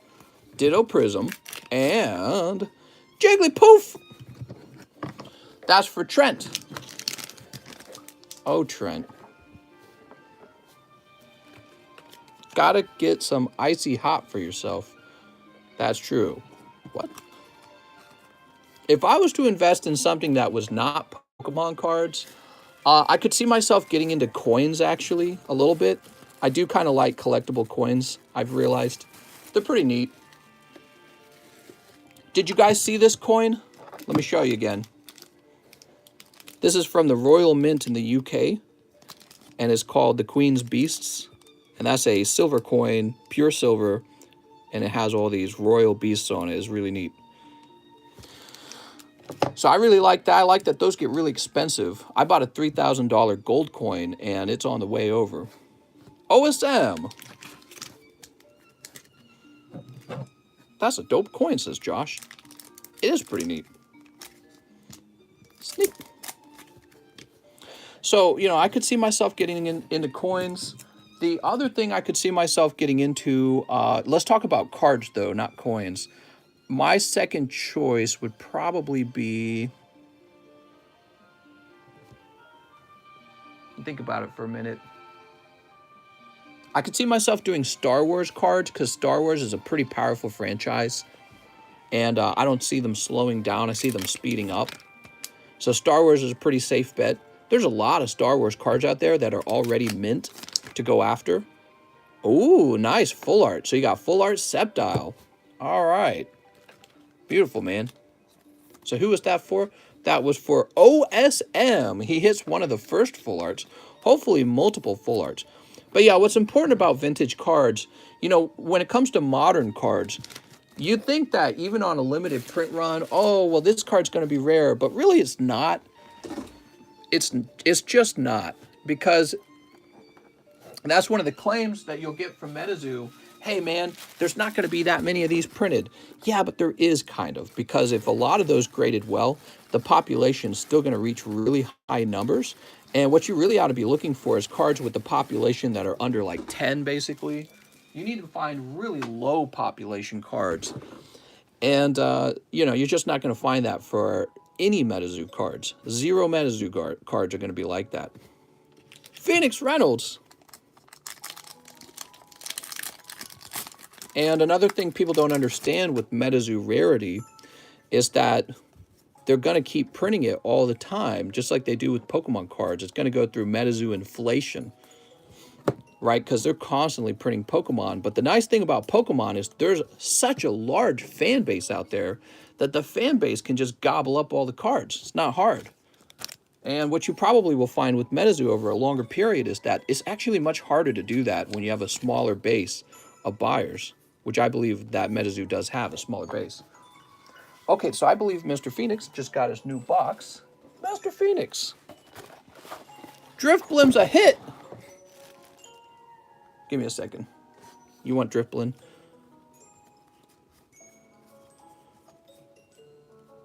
What are you talking about? Drifblim? Poiple, Larvitar, Beautyfly. I don't see one.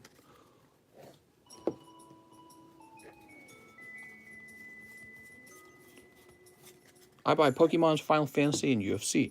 Oh, right. Actually, you brought up a great point, Mr. West Donini. Here's a Hoppip, by the way. That's from somebody else's pack. So you brought up a great point. West Donini points out sport cards, and sport cards are even more expensive than Pokemon cards. So, I mean, you could try to get into sport cards as well. Just depends if you have a sport that you're actually passionate about. I do not have any sports that I'm passionate about. So for me, that would be a poor choice. Russ is up next. Here goes, Mr. Russ. All right, here we go. You've got a lovely holographic Meganium, Russ. Hey, believe it or not, Russ, this is probably gradable, right? Meganium's one of those starters. All right, cool. Could have definitely gone worse there, Russ. He says, woohoo, I did it. I mean, if it was my card, I'd grade it. I want to get into base cards, but I have no freaking clue. Magic the Gathering, always fun to play and collect. Right, I forgot about Magic the Gathering. I feel like with Magic the Gathering, there has not been a big movement for card grading except for the really old vintage Magic cards. But let me explain something to you guys that you don't, a lot of you guys probably do not understand this, and I understand it really well. The way you actually gain wealth when it comes, and this is for all you guys that are licking your chops, hoping to make money in MetaZoo. The way you actually make money on a card is you need it to buy in when it's cheap and then sell it for a lot of money, right? That's the very simple idea, buy low, sell high. But how do you actually run into a scenario where the price is really low? Basically, you have an undiscovered card. So over here is something that people actually do want very badly and nobody realizes it yet. So that's what you need. You need to find something that's undiscovered. And I've been very successful at that with Pokemon cards. I think I still am. There's things I'm acquiring right now that I don't talk about. And you could do it in any hobby. But the point is, even amongst hobbies, where would you like to do that? Well, I would do it with the hobby that has plenty of vintage stuff to work with and just lots and lots and lots of different product that people aren't thinking about at the moment as their desires shift and as they fulfill the collection that they currently have. But when something's very obvious, like you got to buy MetaZoo, it's the new thing, that's almost always already peaked. It's already peaked. It's already at the top of where it's going to be because everyone knows about it. That's the problem. Everyone already knows about it. It's the items that people aren't aware of that actually go for a lot of money. And in a card set that has a lot of old stuff, that's where you discover cards that everyone's forgotten about. And you say, oh yeah, do you remember these from 20 years ago? And they go, wow, those are pretty cool actually. All right, Suicune and Netball. Hey, that was actually pretty good. That's for Devin Whiteleather picking up a Suicune GX. Mr. Devin, let me find your bag. All right. Russ says, oh my gosh, I could have gotten Suicune. I'm so sorry, Russ. Russ, I just want you to know that my vote was for you to keep the cards for yourself because you had actually requested it. But the audience, I said the audience can pick because we'll make it the rules from then on. And I'm afraid the audience said, let him jump into the box. So I'm sorry, Russ. Russ, you can have my Suicune any day. God, Crystal Golem, now this too. Well, it's not really as bad of a comparison, though. The Crystal Golem really was a very large loss, but I'm sure that Suicune is not too big of an issue, right? It is a Suicune, but it is also just a GX. Now we have Christian Whitfield, and he ordered 4 of these. All right, Christian Whitfield. Can we do a Steam Siege box break? We probably could, actually. If you guys wanted to be serious, we could do a Steam Siege box break. It is an XY era set. Does have Golden Gardevoir in it. One of the primary good pulls in the whole set. Golden Gardevoir. I mean, the other Gardevoirs in the set are okay, too. I'm glad Ash got something really good. TCC tells. Here's Wait and See Hammer. Carbink and Sigilif. All right. You know, the other way that some cards gain value is that you buy into them and then over time they get eaten up off the market. So you buy them when there's a lot of them on the market, and then over time when there's none left on the market, because it turns out the demand really was there for that card, the price has to shift upward. However, I would be very frightened of MetaZoo cards for 2 reasons. The first reason is you don't know how many are waiting to return from grading. The other thing you should be aware of is that MetaZoo cards are probably being priced at $150 per grade at PSA. So you already know that you're paying the inflated PSA price, whereas there's plenty of Pokemon cards that have not adjusted for that inflated price. So you're right now paying that inflated PSA price on your MetaZoo cards, a set that really does not have any nostalgia, and it doesn't have any vintage cards, and so again, it's just like why not just take that money and buy something else if you're just investing? All right, Christian Whitfield. Sounds like a pyramid scheme. Yeah, I would call it pump and dump or greater fool, one of those two things. But that's just based off of the hype. When I look at the price of MetaZoo, what I would really call it is overpriced. That's what I would call it. I would call it overpriced. Christian Whitfield. I think Christian Whitfield's getting a new bag.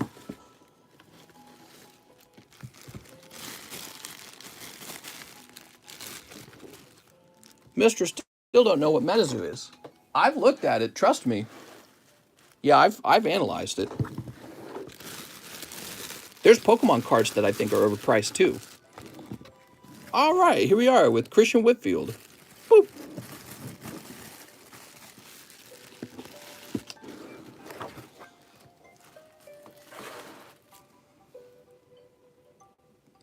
I just pulled a full art Lugia from Ancient Origins. Oh, nice.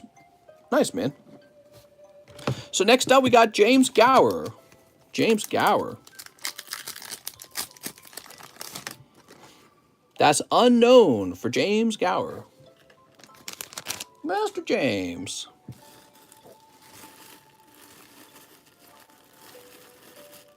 Question is, where did we last have him? Here he is. It's the American Pokemon. What? Tell Ash I'm happy he got a hit. Russ is happy you got a hit, Ash. There we go. The moment you start to frame, the thing you're collecting as the X version of another thing, you already know you're in trouble. You know what I mean? You already know you're in trouble because if you're basing its identity off of the identity of something else, it's not very original then. I would worry about that almost immediately in terms of a brand. All right, here we are for Caden Wolf. He has 3 packs. The American Pokemon. If I was MetaZoo, I wouldn't want to be called the American Pokemon. I would just want to be called MetaZoo. You know what I mean? All right, Mr. Caden pulls. Oh, here we go. Oh, Whitney Full Art was in the box. Damn, congratulations, Caden Wolf. That's a great pull, man. Woo! All right, not bad. So what do we have? Sceptile and Whitney. We also had Shuckle and we had Suicune. Not a bad box overall. Here's Alola and Ninetales getting a little sweeter there. So Whitney and Alola Ninetales and Scissor and Rabombi. Sweet! And Sigilif. Oh, okay, that's the one I didn't remember. Probably because he's Sigilif. Does anyone remember Sigilif? He's cray-cray. Mr. Caden Wolf, your back's getting pretty fat. So that's one of the best pulls of the night so far, has been Caden Wolf pulling Whitney. eBay MetaZoo, and look at the prices, you'll be bullish too. Well, no, it makes me feel the opposite, William. So let's see.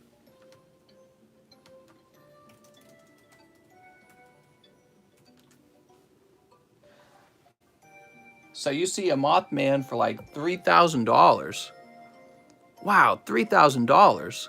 Well, that must mean that I need to go open MetaZoo and flip a Mothman. But actually, what that tells me is that if anyone's spending that kind of money on Mothman, it just means they don't know how to spend their money very well. Because you can take $3,000 and you can buy other items that are much cheaper than a Mothman that are underpriced, and they're going to travel to $3,000. They're going to become $3,000. Do I believe Mothman's going to travel way beyond 3,000? I would be so shocked to see that, because I don't understand where the desire for the card comes from. Like I said, it's not actually nostalgic yet. But let me show you, for example, how about Gym, Charizard, Japanese? All right, so here's something you could do with $3,000. You could buy A couple Blaine's Charizard 10s. That's Blaine's Charizard 10 for 640 and 800, a freshly listed one, and 900, right? So you could buy up some Blaine's, you could buy 3.5 Blaine's Charizards. Why would I want a Mothman for 3,000 when I could pick up like 3.5 Blaine's Charizard 10s for virtually the same price? It doesn't actually add up to me, because with the Blaine's Charizards, the way I see them is a lot of them are coming back from grading over time. The price is coming down on them a little bit because so many are coming back from PSA. But that backlog that PSA has been working on, they're going to be done with that. And the price of those Charizards are likely to travel up. So whereas with Metazoo, I just don't get it. I don't get where the desire for him is. Yeah, I get it. He's got a name. He's a little moth. You know what I mean? All right, let's see. What do we got? We have Cyndaquil. Oh, my lord, that's for Kevin O'Neill. How many TCC shekels can I get for 3K? You can get a bazillion. All right, so that's Cyndaquil, and he goes to Mr. Kevin.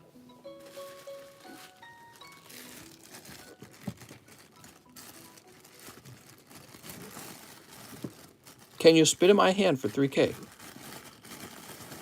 Meta Rich, I'll come back when I prove you wrong. Maybe I'll make a video when we see what happens in the future, you know, because it would, of course, be a learning moment for me if Metazoo only went up to the moon for some reason. But I highly, highly, highly doubt it. Carlos Rivera, I think what you're going to see is the population on the Metazoo cards will climb pretty high, and then people will be like, why am I holding Metazoo? And I think also you'll see the price of Pokemon cards rise. I mean, it's already happened to me. Some Pokemon cards I've gotten recently have already risen. Ancient Origins break? Mr. Just compared cardboard to cardboard encased in plastic. That's true. All I know is now that I got back into Pokemon after my childhood collecting that I'm never going to stop doing Pokemon ever again. William Snake sends $5 Australian dollars. Thank you so much, man. So, with the box break done, I say that we move on to the pack breaks again. We're going to do a few vintage pack breaks. We finished with Mr. Russ. We're moving on to Ethan Harala. Mister, can I get one random vintage common, less snipe, a vending card? I have a bag. You got it, Mr. Ethan? Mr. Ethan. We need another Shiny Star V God Pack. Spinnerack. Pull Charizard and Gold Star Umbreon in 11 packs. Nice, man. He's so cute. Ethan Harala with an E. Been 3 hours, mister. Go lay down. Yeah, you're right. Ethan Harala. The way I see it, everything is speculation, but Pokemon has the history behind it to make it better educated guess. Well, most importantly, with Pokemon cards, here's the way I see it. Pokemon cards has something very, very, very important for card investing. Here's the way I see it. You and I were like 10 and 12, 15, maybe a little younger, maybe a little older when Pokemon came out and blew everyone's mind.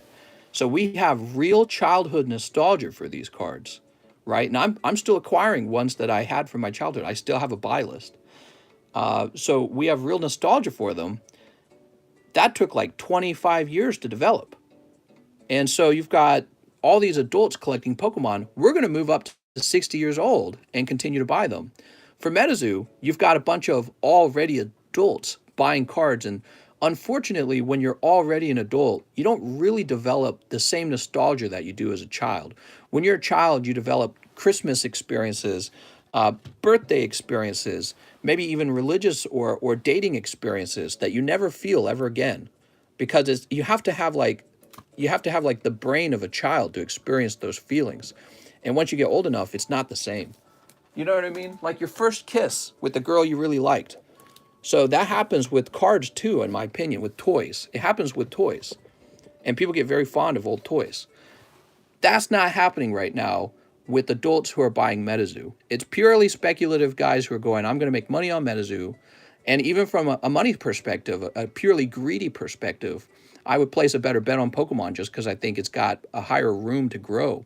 But the most important driver is the fact that you have this crew of nostalgic adults buying Pokemon. They're going to be like an anchor point for establishing a price and keeping a price protected from, let's just say, like a full art like Beanie Babies is another great example.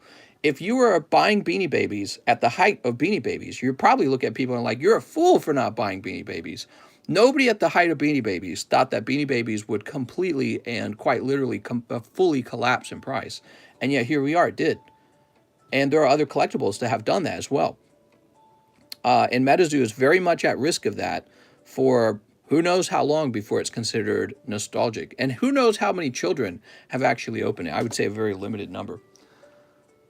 All right, next up, we got Carlos Trevino. Mister, can I get 3 celebrations and 3 evolving skies? You got it, mister.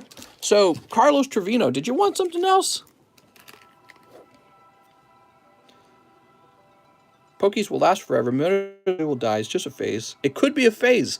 And if you're spending $3,000 on one card that is basically in a phase, you're risking so much. Like, why take the risk? It doesn't make sense to me. Is it because it's going to outpace, it's going to way outgrow Pokemon cards? The price of MetaZoo will be $40,000 in 20 years. The price of Pokemon will be $20,000. Highly, highly doubt that. Doesn't make any sense to me. Lewis says, did you get my order? I probably did, Mr. Lewis, but I probably haven't opened it yet. Stephen Yang says, I received my live shipping, but it did not include the slab booster packs. Give me a second. That's Stephen Yang. That's actually pretty important. I think I know what happened. You might have mentioned, don't forget my slabs or something, and I probably thought you meant only regular slabs. I don't know. Oh, I see it, Mr. Stephen Yang. They are over here. Let me print out a label right now for you, okay? So that these aren't missed a second time. So, Stephen Yang, you're going to have a second package coming. I polished the booster packs. The graded booster packs are kind of a strange item to ship. So I'm not surprised they got forgotten.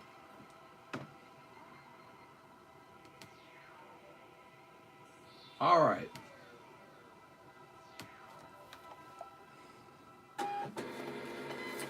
Stephen Yang, I'm sending it to the address beginning with 79. Sorry about that. Didn't mean to miss those. It was an accident. Carlos Trevino, did he mention what he wanted? Pokemon is trying to overprint. Right, but there's actually a lot of vintage Pokemon cards. You don't have to place bets on the modern Pokemon cards.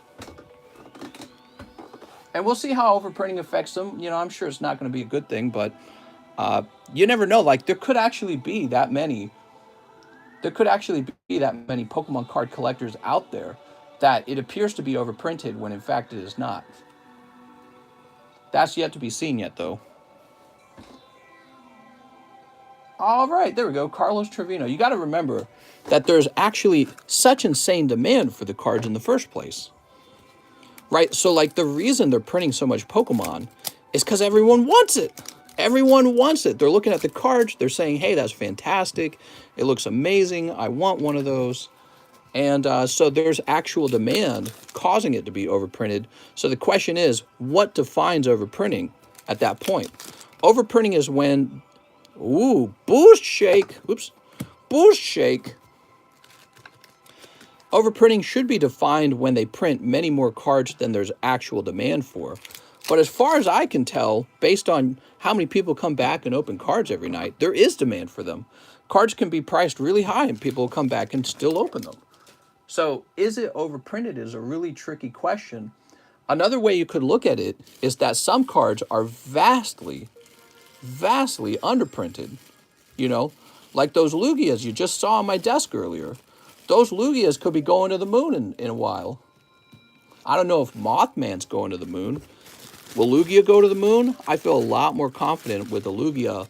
And since the Lugia's 1/3 the price of the Mothman, why would I buy one speculative Mothman rather than 3 Lugias? Doesn't make sense. All right, Carlos Trevino. Mothman is already on the moon. Right, and that's a problem. That's a problem. It's already at its top. It's already at this price where it's more likely to fall as the real population begins to arrive, right? So once the real population for the Mothman starts to come in, you know, people will get a better feeling about the price on it. Andrew Schmidt says live shipping. You got it, Mr. Andrew Schmidt. Andrew Schmidt, huh? So he was talking earlier about maybe having a bag over here. William Snake says, is that too high? Well, Mr. William Snake, I showed you a 20-year-old Jim Japanese holographic Charizard that you could buy about 3.5 of rather than one Mothman. You tell me if it's overpriced. I mean, it's those Japanese cards are really nice. And it's a very popular Charizard, and it's still much cheaper. So let's see, Andrew Schmidt. I'm going to check over here real fast, guys. I have a feeling he could be in this box. If I don't find him real fast, I'll just print out the label and tell myself to go on a bag hunt when we're not live. Found an Andrew Sanchez. Andrew Brook.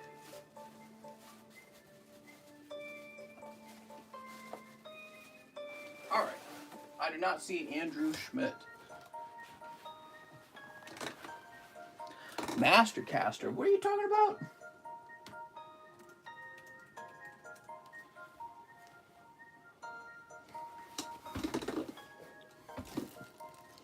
All right, so give me a minute. We'll check in here now.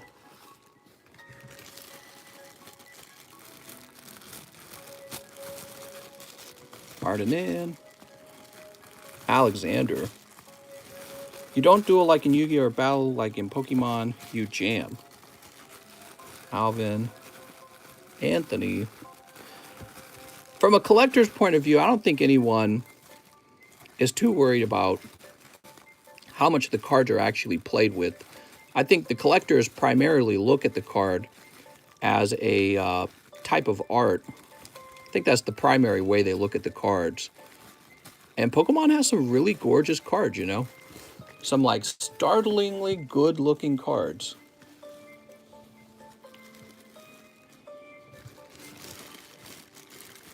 You collect skin flakes.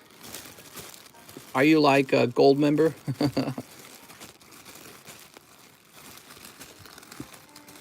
I sure would like to remove an Andrew Schmidt from one of these boxes if he's in here, because that will free up some room. Albert Luke. All right, he's not there.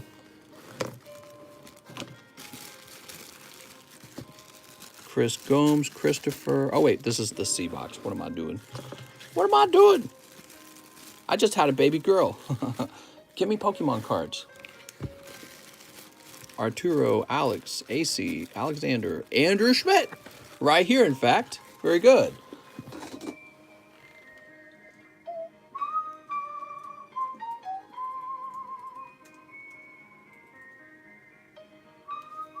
Looks like he never shipped with me before. That's so wild. So he bought all these cards and then he never requested shipping. All right, Andrew Schmidt. Time to ship. He confirmed his address. Thank you.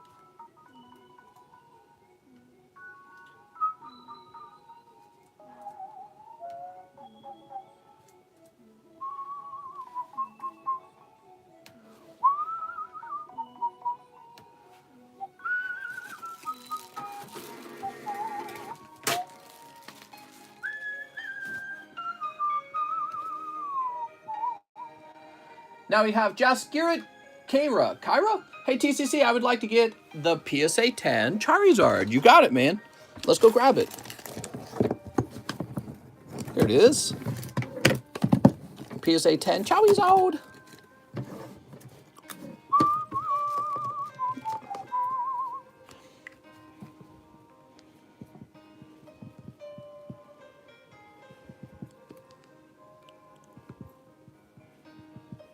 Shibu Unu. Here we are. Can I also get live shipping, please? If the Charizard gets sold, please refund my money. You should have my address on file for the last time you shipped me out. Mr. Just Garrett, let me go ahead and ship you.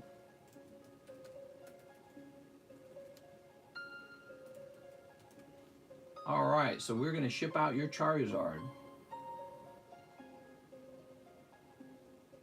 Print. It's Jaguar Plays. What's up, Jaguar Plays?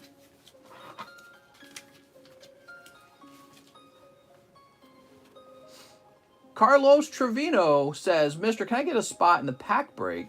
You got it, Mr. Carlos.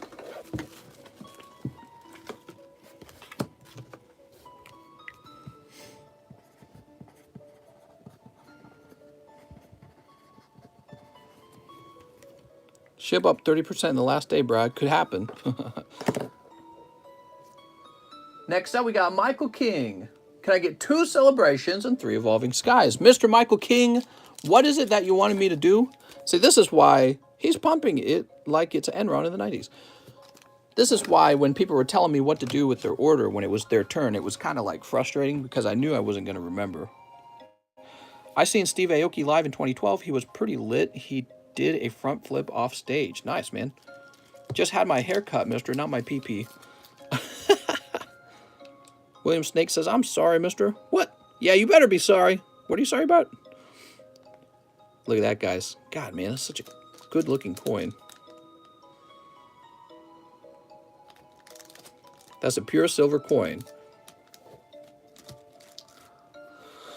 Whew.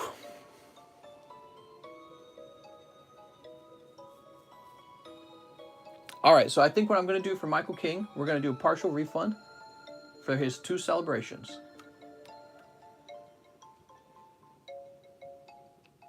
How much is that valued at, mister? You could get them... I've seen them as cheap as 65. I think I saw most of them at 80. And then it also depends on the grade on it too. So like, it's kind of like Pokemon cards. If you get some that are first edition, they're worth more. If you get coins that can grade better, those are worth more. So this is a little complicated, kind of like Pokemon cards. You can think of this, if you're thinking of it like a collectible coin, you can think of this like a raw coin. And so what I could do with this, I could send it out to grade and find out how well it does in the grade. All right, so 2 would have been $26.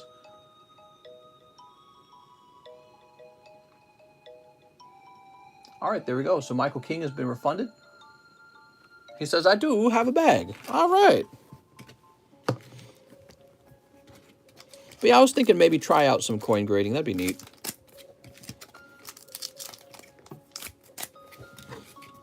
I like the idea of a collectible coin. See, I don't like the idea of silver and gold investing, like precious metal investing. I don't know how I feel about precious metal investing. Oh, nice. Picking up Jolteon Full Art. Precious metal investing, I think that a lot of the arguments for precious metals kind of all reside on, oh, the monetary system's going to collapse. Coins are going to outperform other stocks during this collapse, or other forms of commodities like oil or something like that, right? I just don't know how much I buy that. I just think gold looks good. And I realized gold kind of looks good. I wonder if you could just collect gold if it's been, like made to look very, very, very good as a collectible coin. So I've been thinking about that a little bit, but I always said I wanted 1 gold coin. So I went out and I grabbed one, and I don't think I'll buy any other coins. The reason for that is because I'm so good these days at picking out Pokemon cards. I don't know why I would expand into coins. Really, I just have to focus on researching card prices every day, which is what I actually do. All I have to do is know all the card prices all the time, and that's fine. I don't need to get into Pokemon cards at all. So we have an order for Mr. Jesus Rodriguez.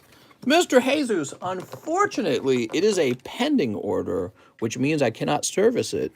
So when an order is pending, usually it's because you're transferring money from your bank to your PayPal or something along those lines, and I can't open the cards until it is no longer pending. So he wants 3 of the live custom boosters. Okay, so that would have been very simple. But we're going to write pending here. Pend, $60. We'll say 3 live. There you go. So your order is saved. And I'm going to go hang it up.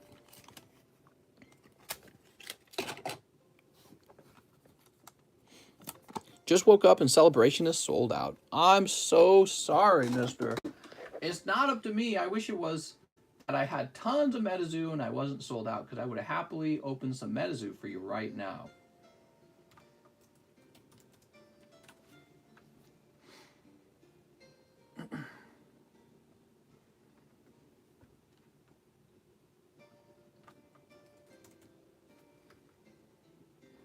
All right, so after Mr. Jesus, we have Ricardo Marquez. 10 spots in the Lost Thunder? Oh, you're making me wish I had more Lost Thunder. Oh, I'm going to go look. I don't think I do, but I'm going to look. We got Unbroken Bonds, Team Up, Cosmic Eclipse, Roaring Skies. Oh, maybe we could do Roaring Skies. I think Roaring Skies costs a little more.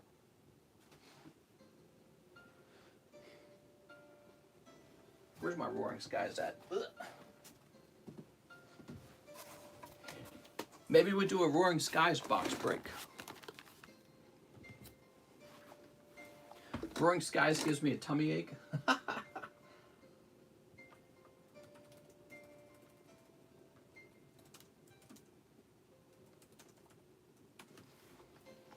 Cosmic Eclipse. Do a Team Up, says John L.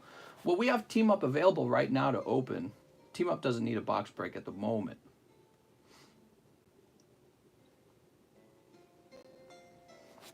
So Roaring Skies does cost a little more.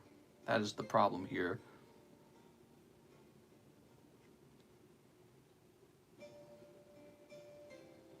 Let's see how much. So the Roaring Skies actually would not be much more expensive. It would be 17 rather than 16. So let's change it to Roaring Skies. And I will do him a favor and put him in as if it was 16. So he will get 10 spots at 16 each. The rest of the spots do need to sell at 17. Metazoo first edition box break, mister. Come on, says John L. Nope. I don't think I could do it, mister. I saw those boxes. I just couldn't justify opening it based on that price. It's ridiculous. All right.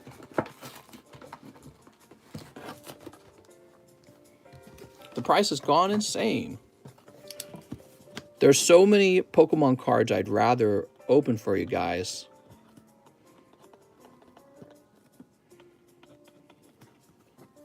Mister, how much for the whole box? Of what, Roaring Skies?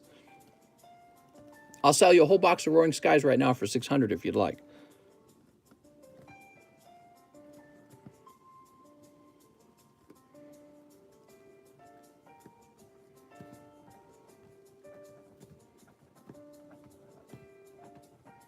And how about Cosmic? I just have one box of Cosmic, and I wouldn't know what to price it at. Cosmic is also a pack that you can buy individually, one at a time.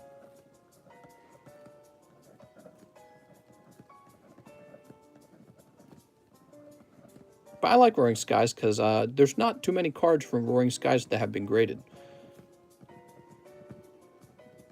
Has a low pop count. So I like it for that reason. A lot of XY sets are like that, actually. And it's got those full art Cosmic Eclipse style cards in it. All right, so what I'm going to do for Mr. Demetrius, I don't know if he wants to do this. I'm going to set him down for the first 10 packs. Oh, I'm sorry, not Demetrius, Ricardo Marquez. Sorry, wrong person.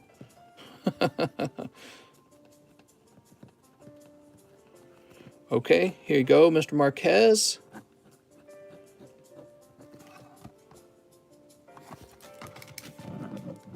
If he doesn't like that, I don't want to upset him, but that's what we got. And his are actually cheaper, so he paid 16, and I'm actually charging 17. Jesse Selena says Lost Thunder pack battle. I'll toss you in too, Jesse. If you want to be in, Jesse. So Jesse Selena's, I'll toss you in here too.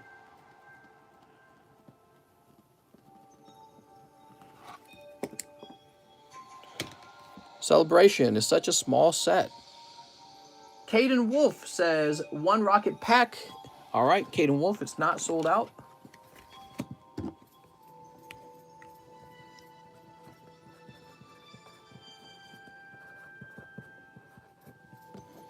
Did you pull the gold Mew? I'm afraid we did not. All right, we're ready for the pack break. Just want to make a note, Marquez and Jesse Salinas, I've placed you on the Roaring Skies box break. If you don't want that, let me know. You got in there for cheaper than it was going to be, though, okay? All right, we're doing the Rocket Pack break right now, guys. Let's see how many orders I have. I got a lot of orders left. I'm going to go ahead and refresh, and I'm going to call no more orders at this point, okay, guys? So no more orders. Oh, we had a lot of activity. That's pretty impressive. Wow. Pre-orders are the way to go. I suppose I can make celebrations open to pre-orders. TCC, you're back over 3 hours. Yeah, we need to wrap up. I am aware.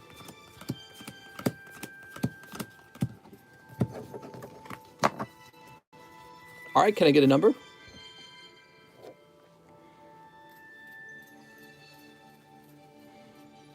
Jake says 3. 1, 2, 3. Thank you, Jake. All right, there we go.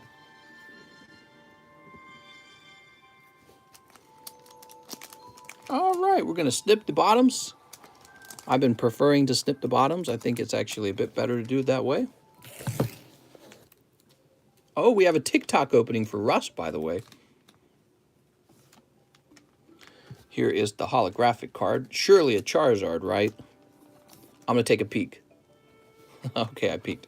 All right, and here are these cards. You guys aren't allowed to know. We've got Mr. Carlos Trevino. He pulls, oh, Dark Vaporeon. Such a great card. All right, Dark Vaporeon for Mr. Carlos. Hey, Mr. Passerby, Eevee Heroes Gym Box. Oh, you're talking about like a Japanese box? You know, I think it's a little riskier with the Japanese cards. Carlos Rivera. Boop. Ponyta. Ah, man, that's not as good as Dark Vaporeon. So my question for you is, why would you buy the Japanese set when you can just buy the English set, right? The English set's already available. And while I really do like the Japanese sets, I actually am able to sell them in a unique way in these pack openings. You've got to sell yours like on eBay or something. It might be better to reduce your risk and just buy the regular English set. Because I don't know how big the demand is for the Japanese set is outside of our little group. Carlos Trevino. Carlos Rivera. I don't know if he needs a new bag or not. Will I open Japanese Celebration? I will, yes. Here it is, Carlos Rivera. Actually, he has a really big bag. Holy moly, man. Welcome back, Mr. Carlos. All right. Best Celebration product that will go up in value. God, I don't know, man. Charizard he'll probably be pretty valuable as the first round of PSA returns come in, and then he'll probably steadily drop in price. Psyduck. Brighton Cole, Psyduck. Here's Mr. Brighton's bag. I love the Rocket Psyduck. It just looks like a really nice Psyduck. Here's Caleb Carvo. Ah! Dark Flareon and Dark Vaporeon in the same box. Wow, man. Such a great card. There you go, Mr. Caleb. Very smexy. That is Dark Flareon. Joshua Roberts picking up Dratini. All right. So thank you so much, by the way, guys, for joining the Rocket Pack Break. We're all done with the Rocket Pack Break. I don't think I have any more packs of it. Do I? What kind of pack break would you guys like to see in the next round? Here's Jacob Coriel. Oh, Jacob. Mr. Jacob. Jeffrey. Here it is, Jacob. Base set. Boop. Celebrations. Here's Caden Wolf. Whoop. Dark Kadabra. That's for Caden Wolf. And your bag's right over here.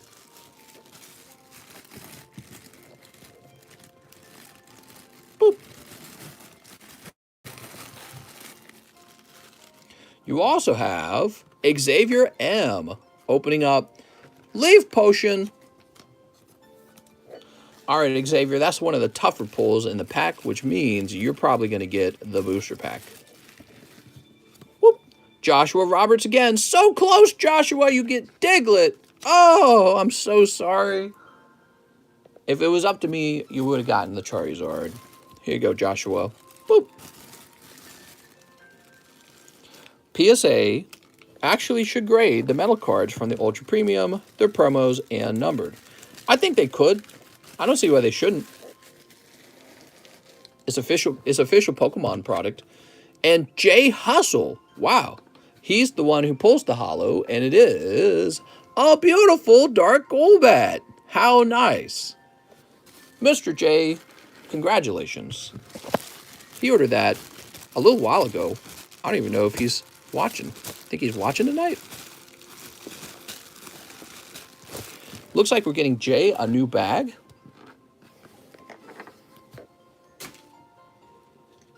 Okay, and I'll go ahead and place some cards on either side as if it was a booster pack. Give it a little stiffness there. We don't want a single card sitting in a bag. I find that those bags feel a little bendy, and I don't like that. So when you got a couple cards, though, it doesn't feel bendy. Celebration tins are going for $20. Okay, so this is Jay Hustle.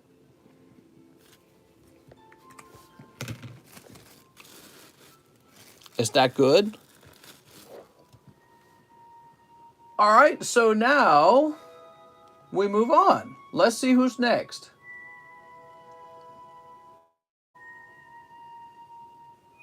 We helped Caden Wolf.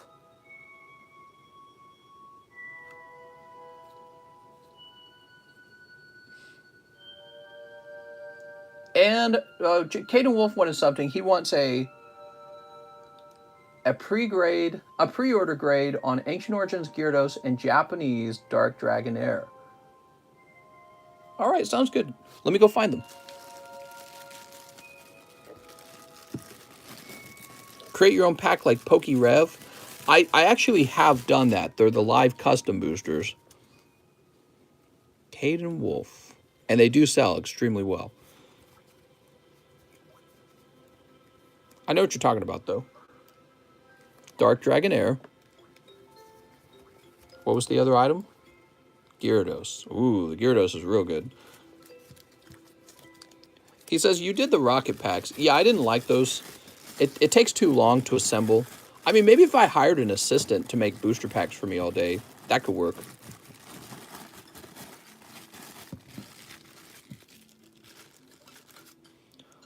Okay. 1, 2. Gyarados. I thought about just like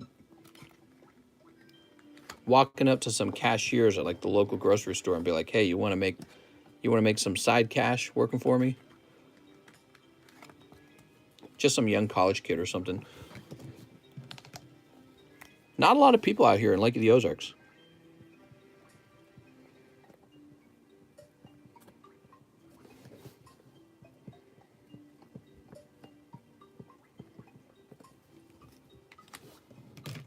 All right, here we are, Caden Wolf.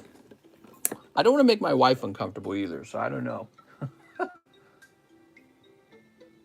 Let's see, we got Kip F. 8 Fusion Arts. All right. I sent in for Japanese Rocket Pack Break.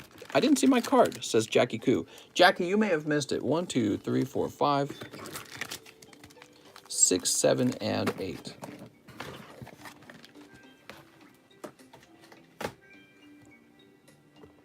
I'll do it for toes, me like TikTok, capitalism. If my job ever fails, I'll come work for you. Okay. Hope you get the Muse, says William Snake. I just rewatched it, and I wasn't in it, says Jackie. Right, Mr. Jackie, I believe that. You missed it, because what I'm trying to say is you weren't put into the break because it was already sold out. That's what I'm trying to say. It's sold out. I'm pretty sure I saw your order placed, but you're up ahead still. Yeah, actually, you're actually next, Jackie, right here. So there's Kip And here's Jackie Koo. So you're literally next. And you missed, man. The pack break ended. What's the price of new VMAX from this set? I don't know.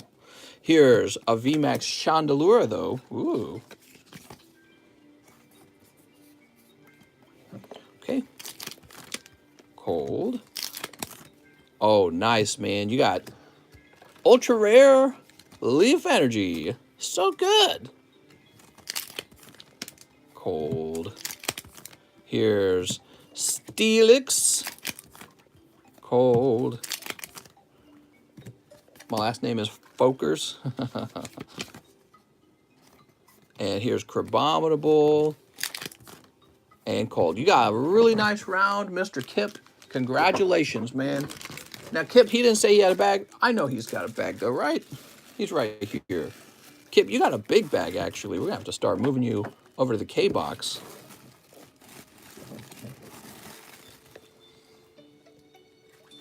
Room in the K-Box? I think there is. So, Kip, you are heading over to the K-Box right now. If it has room, it does. But the problem is, now there's no more room. So that's not going to work. The problem when you're out of room, nobody in the box can expand anymore. So now we have Jackie Koo, who wants a Japanese rocket pack break. Would you like a refund on that, Jackie? I know you waited a long time. VMAX Climax looks unoriginal. I mean, I could place you into a new pack break if you'd like, if you prefer. How about a Gym Challenge pack break, maybe? Let me look at Gym Challenge real fast.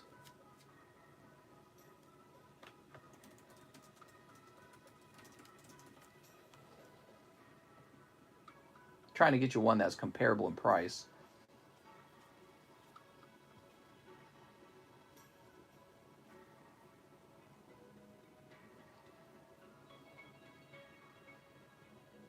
Oh, they're actually pretty expensive, huh?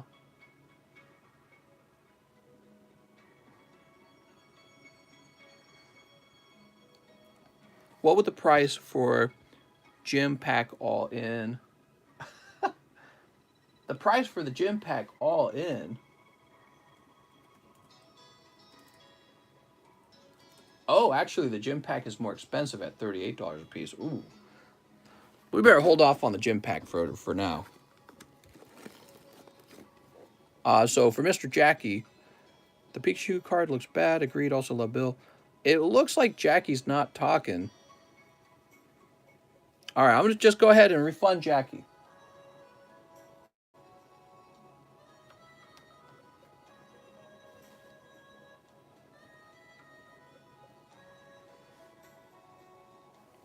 Just giving Jackie the last few seconds to respond. All right, we got to... Jackie's gone again. Yeah, we got to move. All right, so issue refund. After Jackie, we have Mark Assignation. Can I get 2 spots in the Lost Thunder break? So, Mr. Mark, if you wish, I'll move you over to Roaring Skies. It's also a pretty cool box break. It has a really nice Rayquaza in it.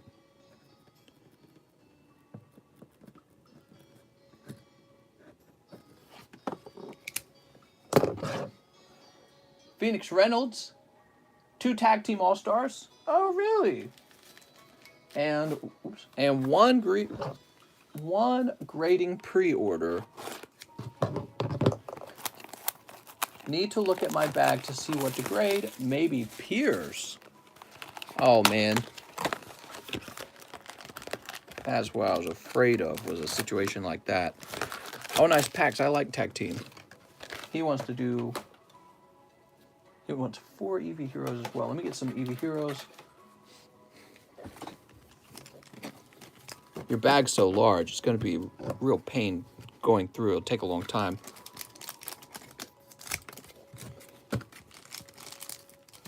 Need to look at my bag, huh? I mean, I don't blame you for wanting to look at your bag. But we are well past the 3-hour mark, and I said the stream should only be 3 hours because I have a back injury. Here's Sylveon. Okay, Sylveon's pretty good. Cold. Here's Mew. Oh, nice, man. Striking the full art. There's Jirachi and Zorora. Very nice. All right. How do you get so lucky all the time? And then you also have Ultra Necrozma. Maybe the Jirachi. Well, you could definitely grade the Jirachi. He's a full art. If you want to look through your bag, I'm going to have to ask you to save it for tomorrow. The line is actually really long right now.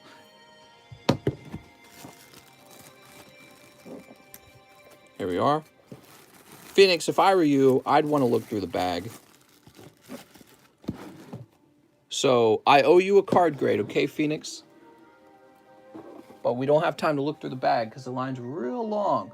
Trent McCauley says, pretty sure you missed my order. You were calling out names, but I'm not sure if it was coming up or ones you already opened. I had 2 Lost Thunder spots and combining my 2 bags. Yep, already did it. John Lohman, 3 Lost Thunder. If no full art, donate. So John Lohman, I could place you in here as well. Just tell me if you don't want to be in here. You guys are basically getting this box at a lower price than I'm supposed to sell it at. Mister, you're a good, genuine Pokemon YouTuber. I do appreciate what you do. Oh, thanks, man. I appreciate the support. Ruben Aguilar says, Lost Thunder box break. Insert Bulba Butt. Oh, my lord. Everyone wanted in here, and there was no more spots.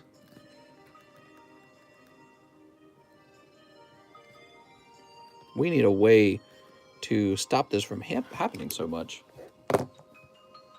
Devin Whiteleather. This is the difference between celebrations and the box break. Mike knew it.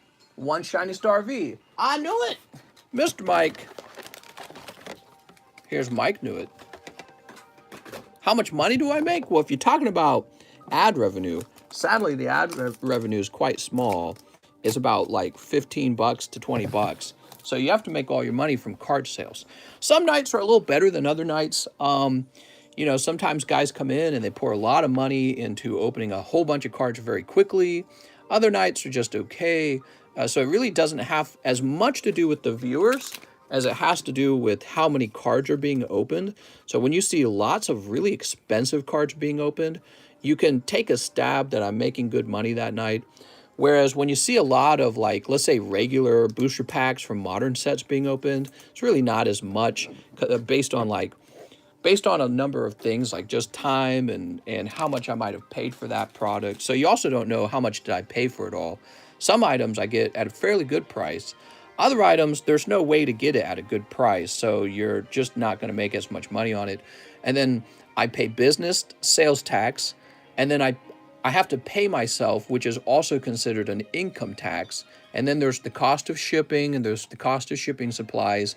There's quite a large PayPal fee as well. So by the time you've added all those things in, and the enormous number of hours I work, it's not too crazy. But yeah, it's not bad either.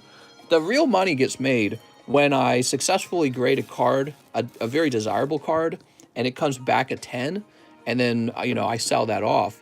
That's where a lot of good money is made. Another place that good money is made is when I buy something that surprisingly jumps in price by a lot.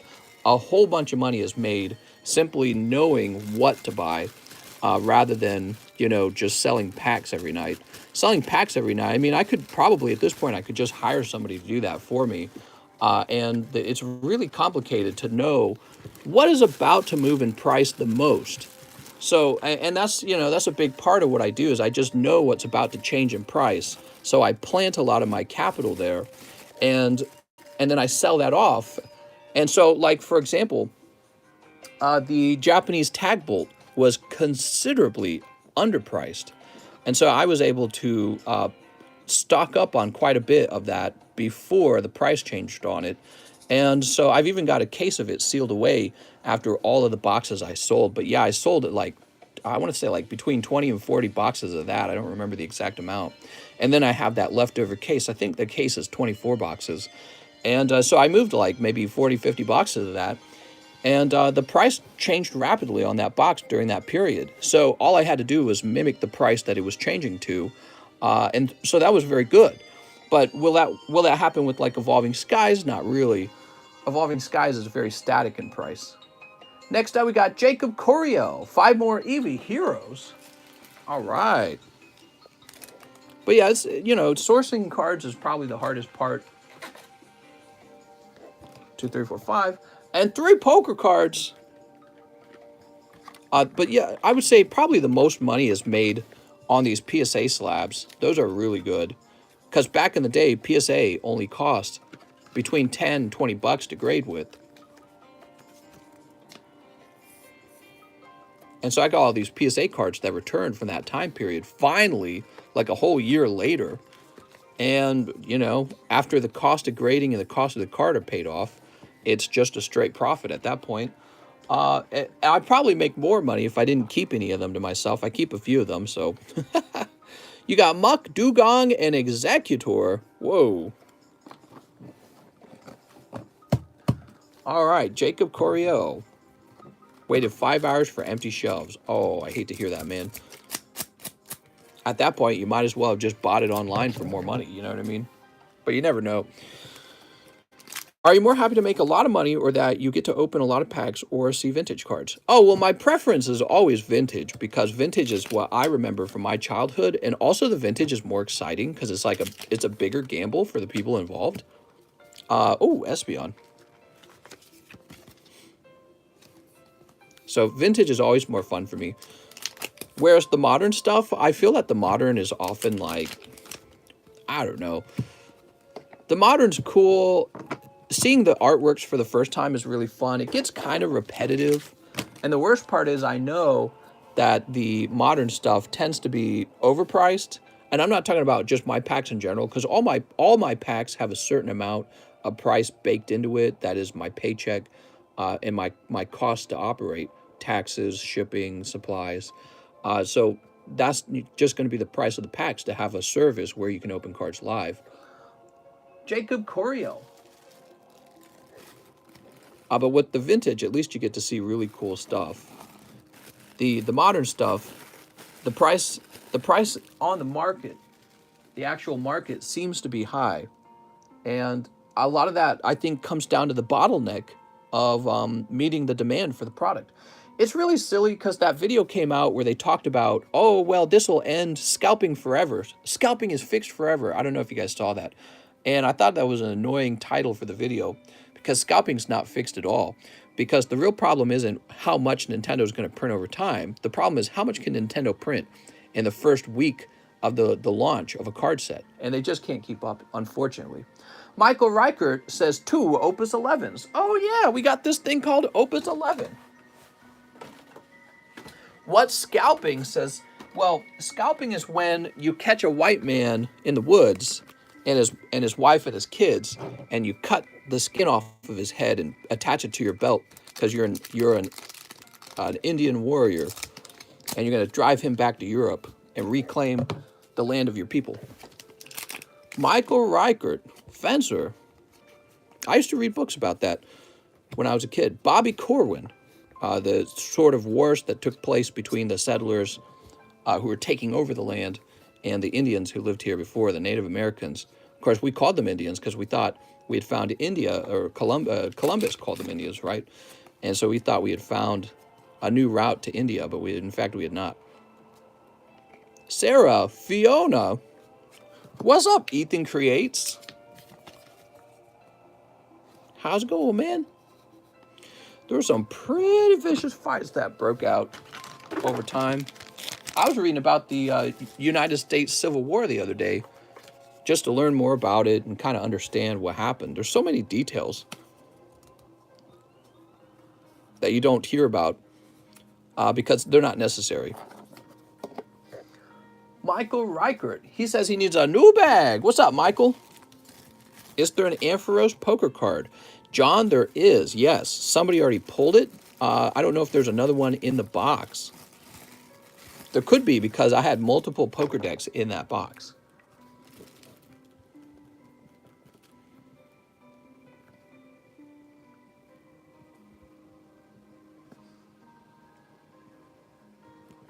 Release dates nowadays are just to go and see the scalpers that are 50-year-olds having tons and tons of product, taking from kids. Yeah. Well, and again, the scalpers wouldn't exist if Pokemon could rapidly produce enough cards before the release. Maybe you get paid for a song request? You want to be able to pay for me to play certain music? I'd be down for that, I think. It has to be within It has to be within reason, the music, though. The music has to be good enough to play. So if, like, you were going to have me turn on, I don't know, like Pokemon Emerald OST, maybe you could tip $5 and have me change it to that. You got Merilith. Ooh, you got Full Art Theodore. Nice, man. So the Full Arts are really chase cards in these sets, because these are the cards you want to grade. Celebrations is insanely easy money. Right now, don't hate the player, hate the game. Is it easy money? People are talking about how the price on the cards are dropping really fast. And actually, I don't think it's all scalpers. Believe it or not, I believe that there's plenty of people who simply want to collect it, and they're standing in line too. So it's not all about money. All right, Mr. Michael. Buy high, sell low. Vice did a documentary on Pokemon. That's funny. Sergeant Allen. We are approaching 230 minutes. That's no good. I overpaid. Last night I joined your stream trying to get the order. Please and thanks. 2 Japanese fusion. All right, here you go, mister. Oh, man. It hurts just to reach over for these cards, man. I seriously hate scalpers, not only for the Pokemon cards, but everything. Yeah, it's, scalping is, it's like it's not necessary for the market. You know what I mean? They don't contribute anything. They just... Scalpers are the worst when they create bottlenecks. Ah, man. Those are cold, Mr. Sergeant Allen. I'm so sorry. Scalpers create artificial... Well, I don't know if you could call them artificial, but what they do create are bottlenecks to the supply chain. And this is going to cause the price to shoot up. And but they haven't produced anything.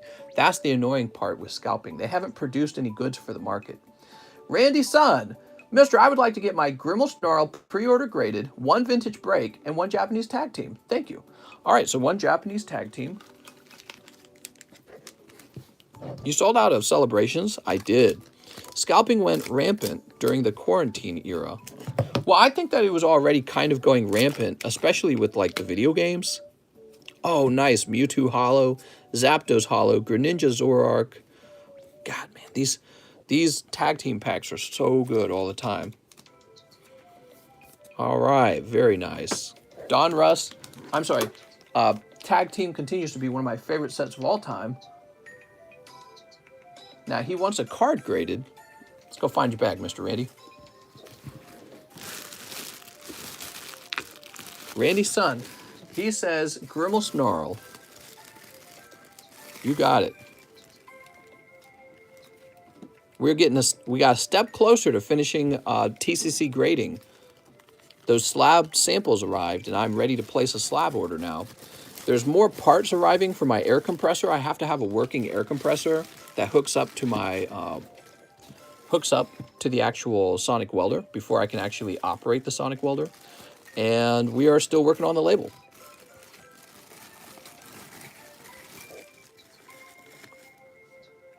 All right, Randy Sun. Oh, right, I need an actual sleeve. Here we are.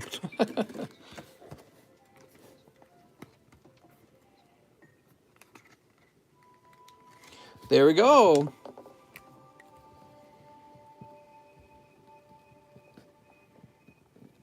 Mister, hire me to operate this sonic welder. You got it, mister. Do you really think you'll be able to manage the time of grading and the time of opening packs? Yeah, I think I will. Yeah. Because not too many card grades are being ordered right now anyways. So if just a few card grade orders come in a day, that's very manageable. I guess it depends on how many orders I get when we're actually grading. The demand might rise. Next up, we got Phoenix Reynolds. He wants a live custom. Here you go, Mr. Phoenix. Eevee. I'm sorry. That is 1 Eevee. For Mr. Phoenix. Hey, mister, I'm still bullish for Metazoo. What? Metazoo sucks. It's never going to go to the moon, and all you should buy is Pokemon. Kevin O'Neill says 1 Roaring Skies. Here you go, Kevin.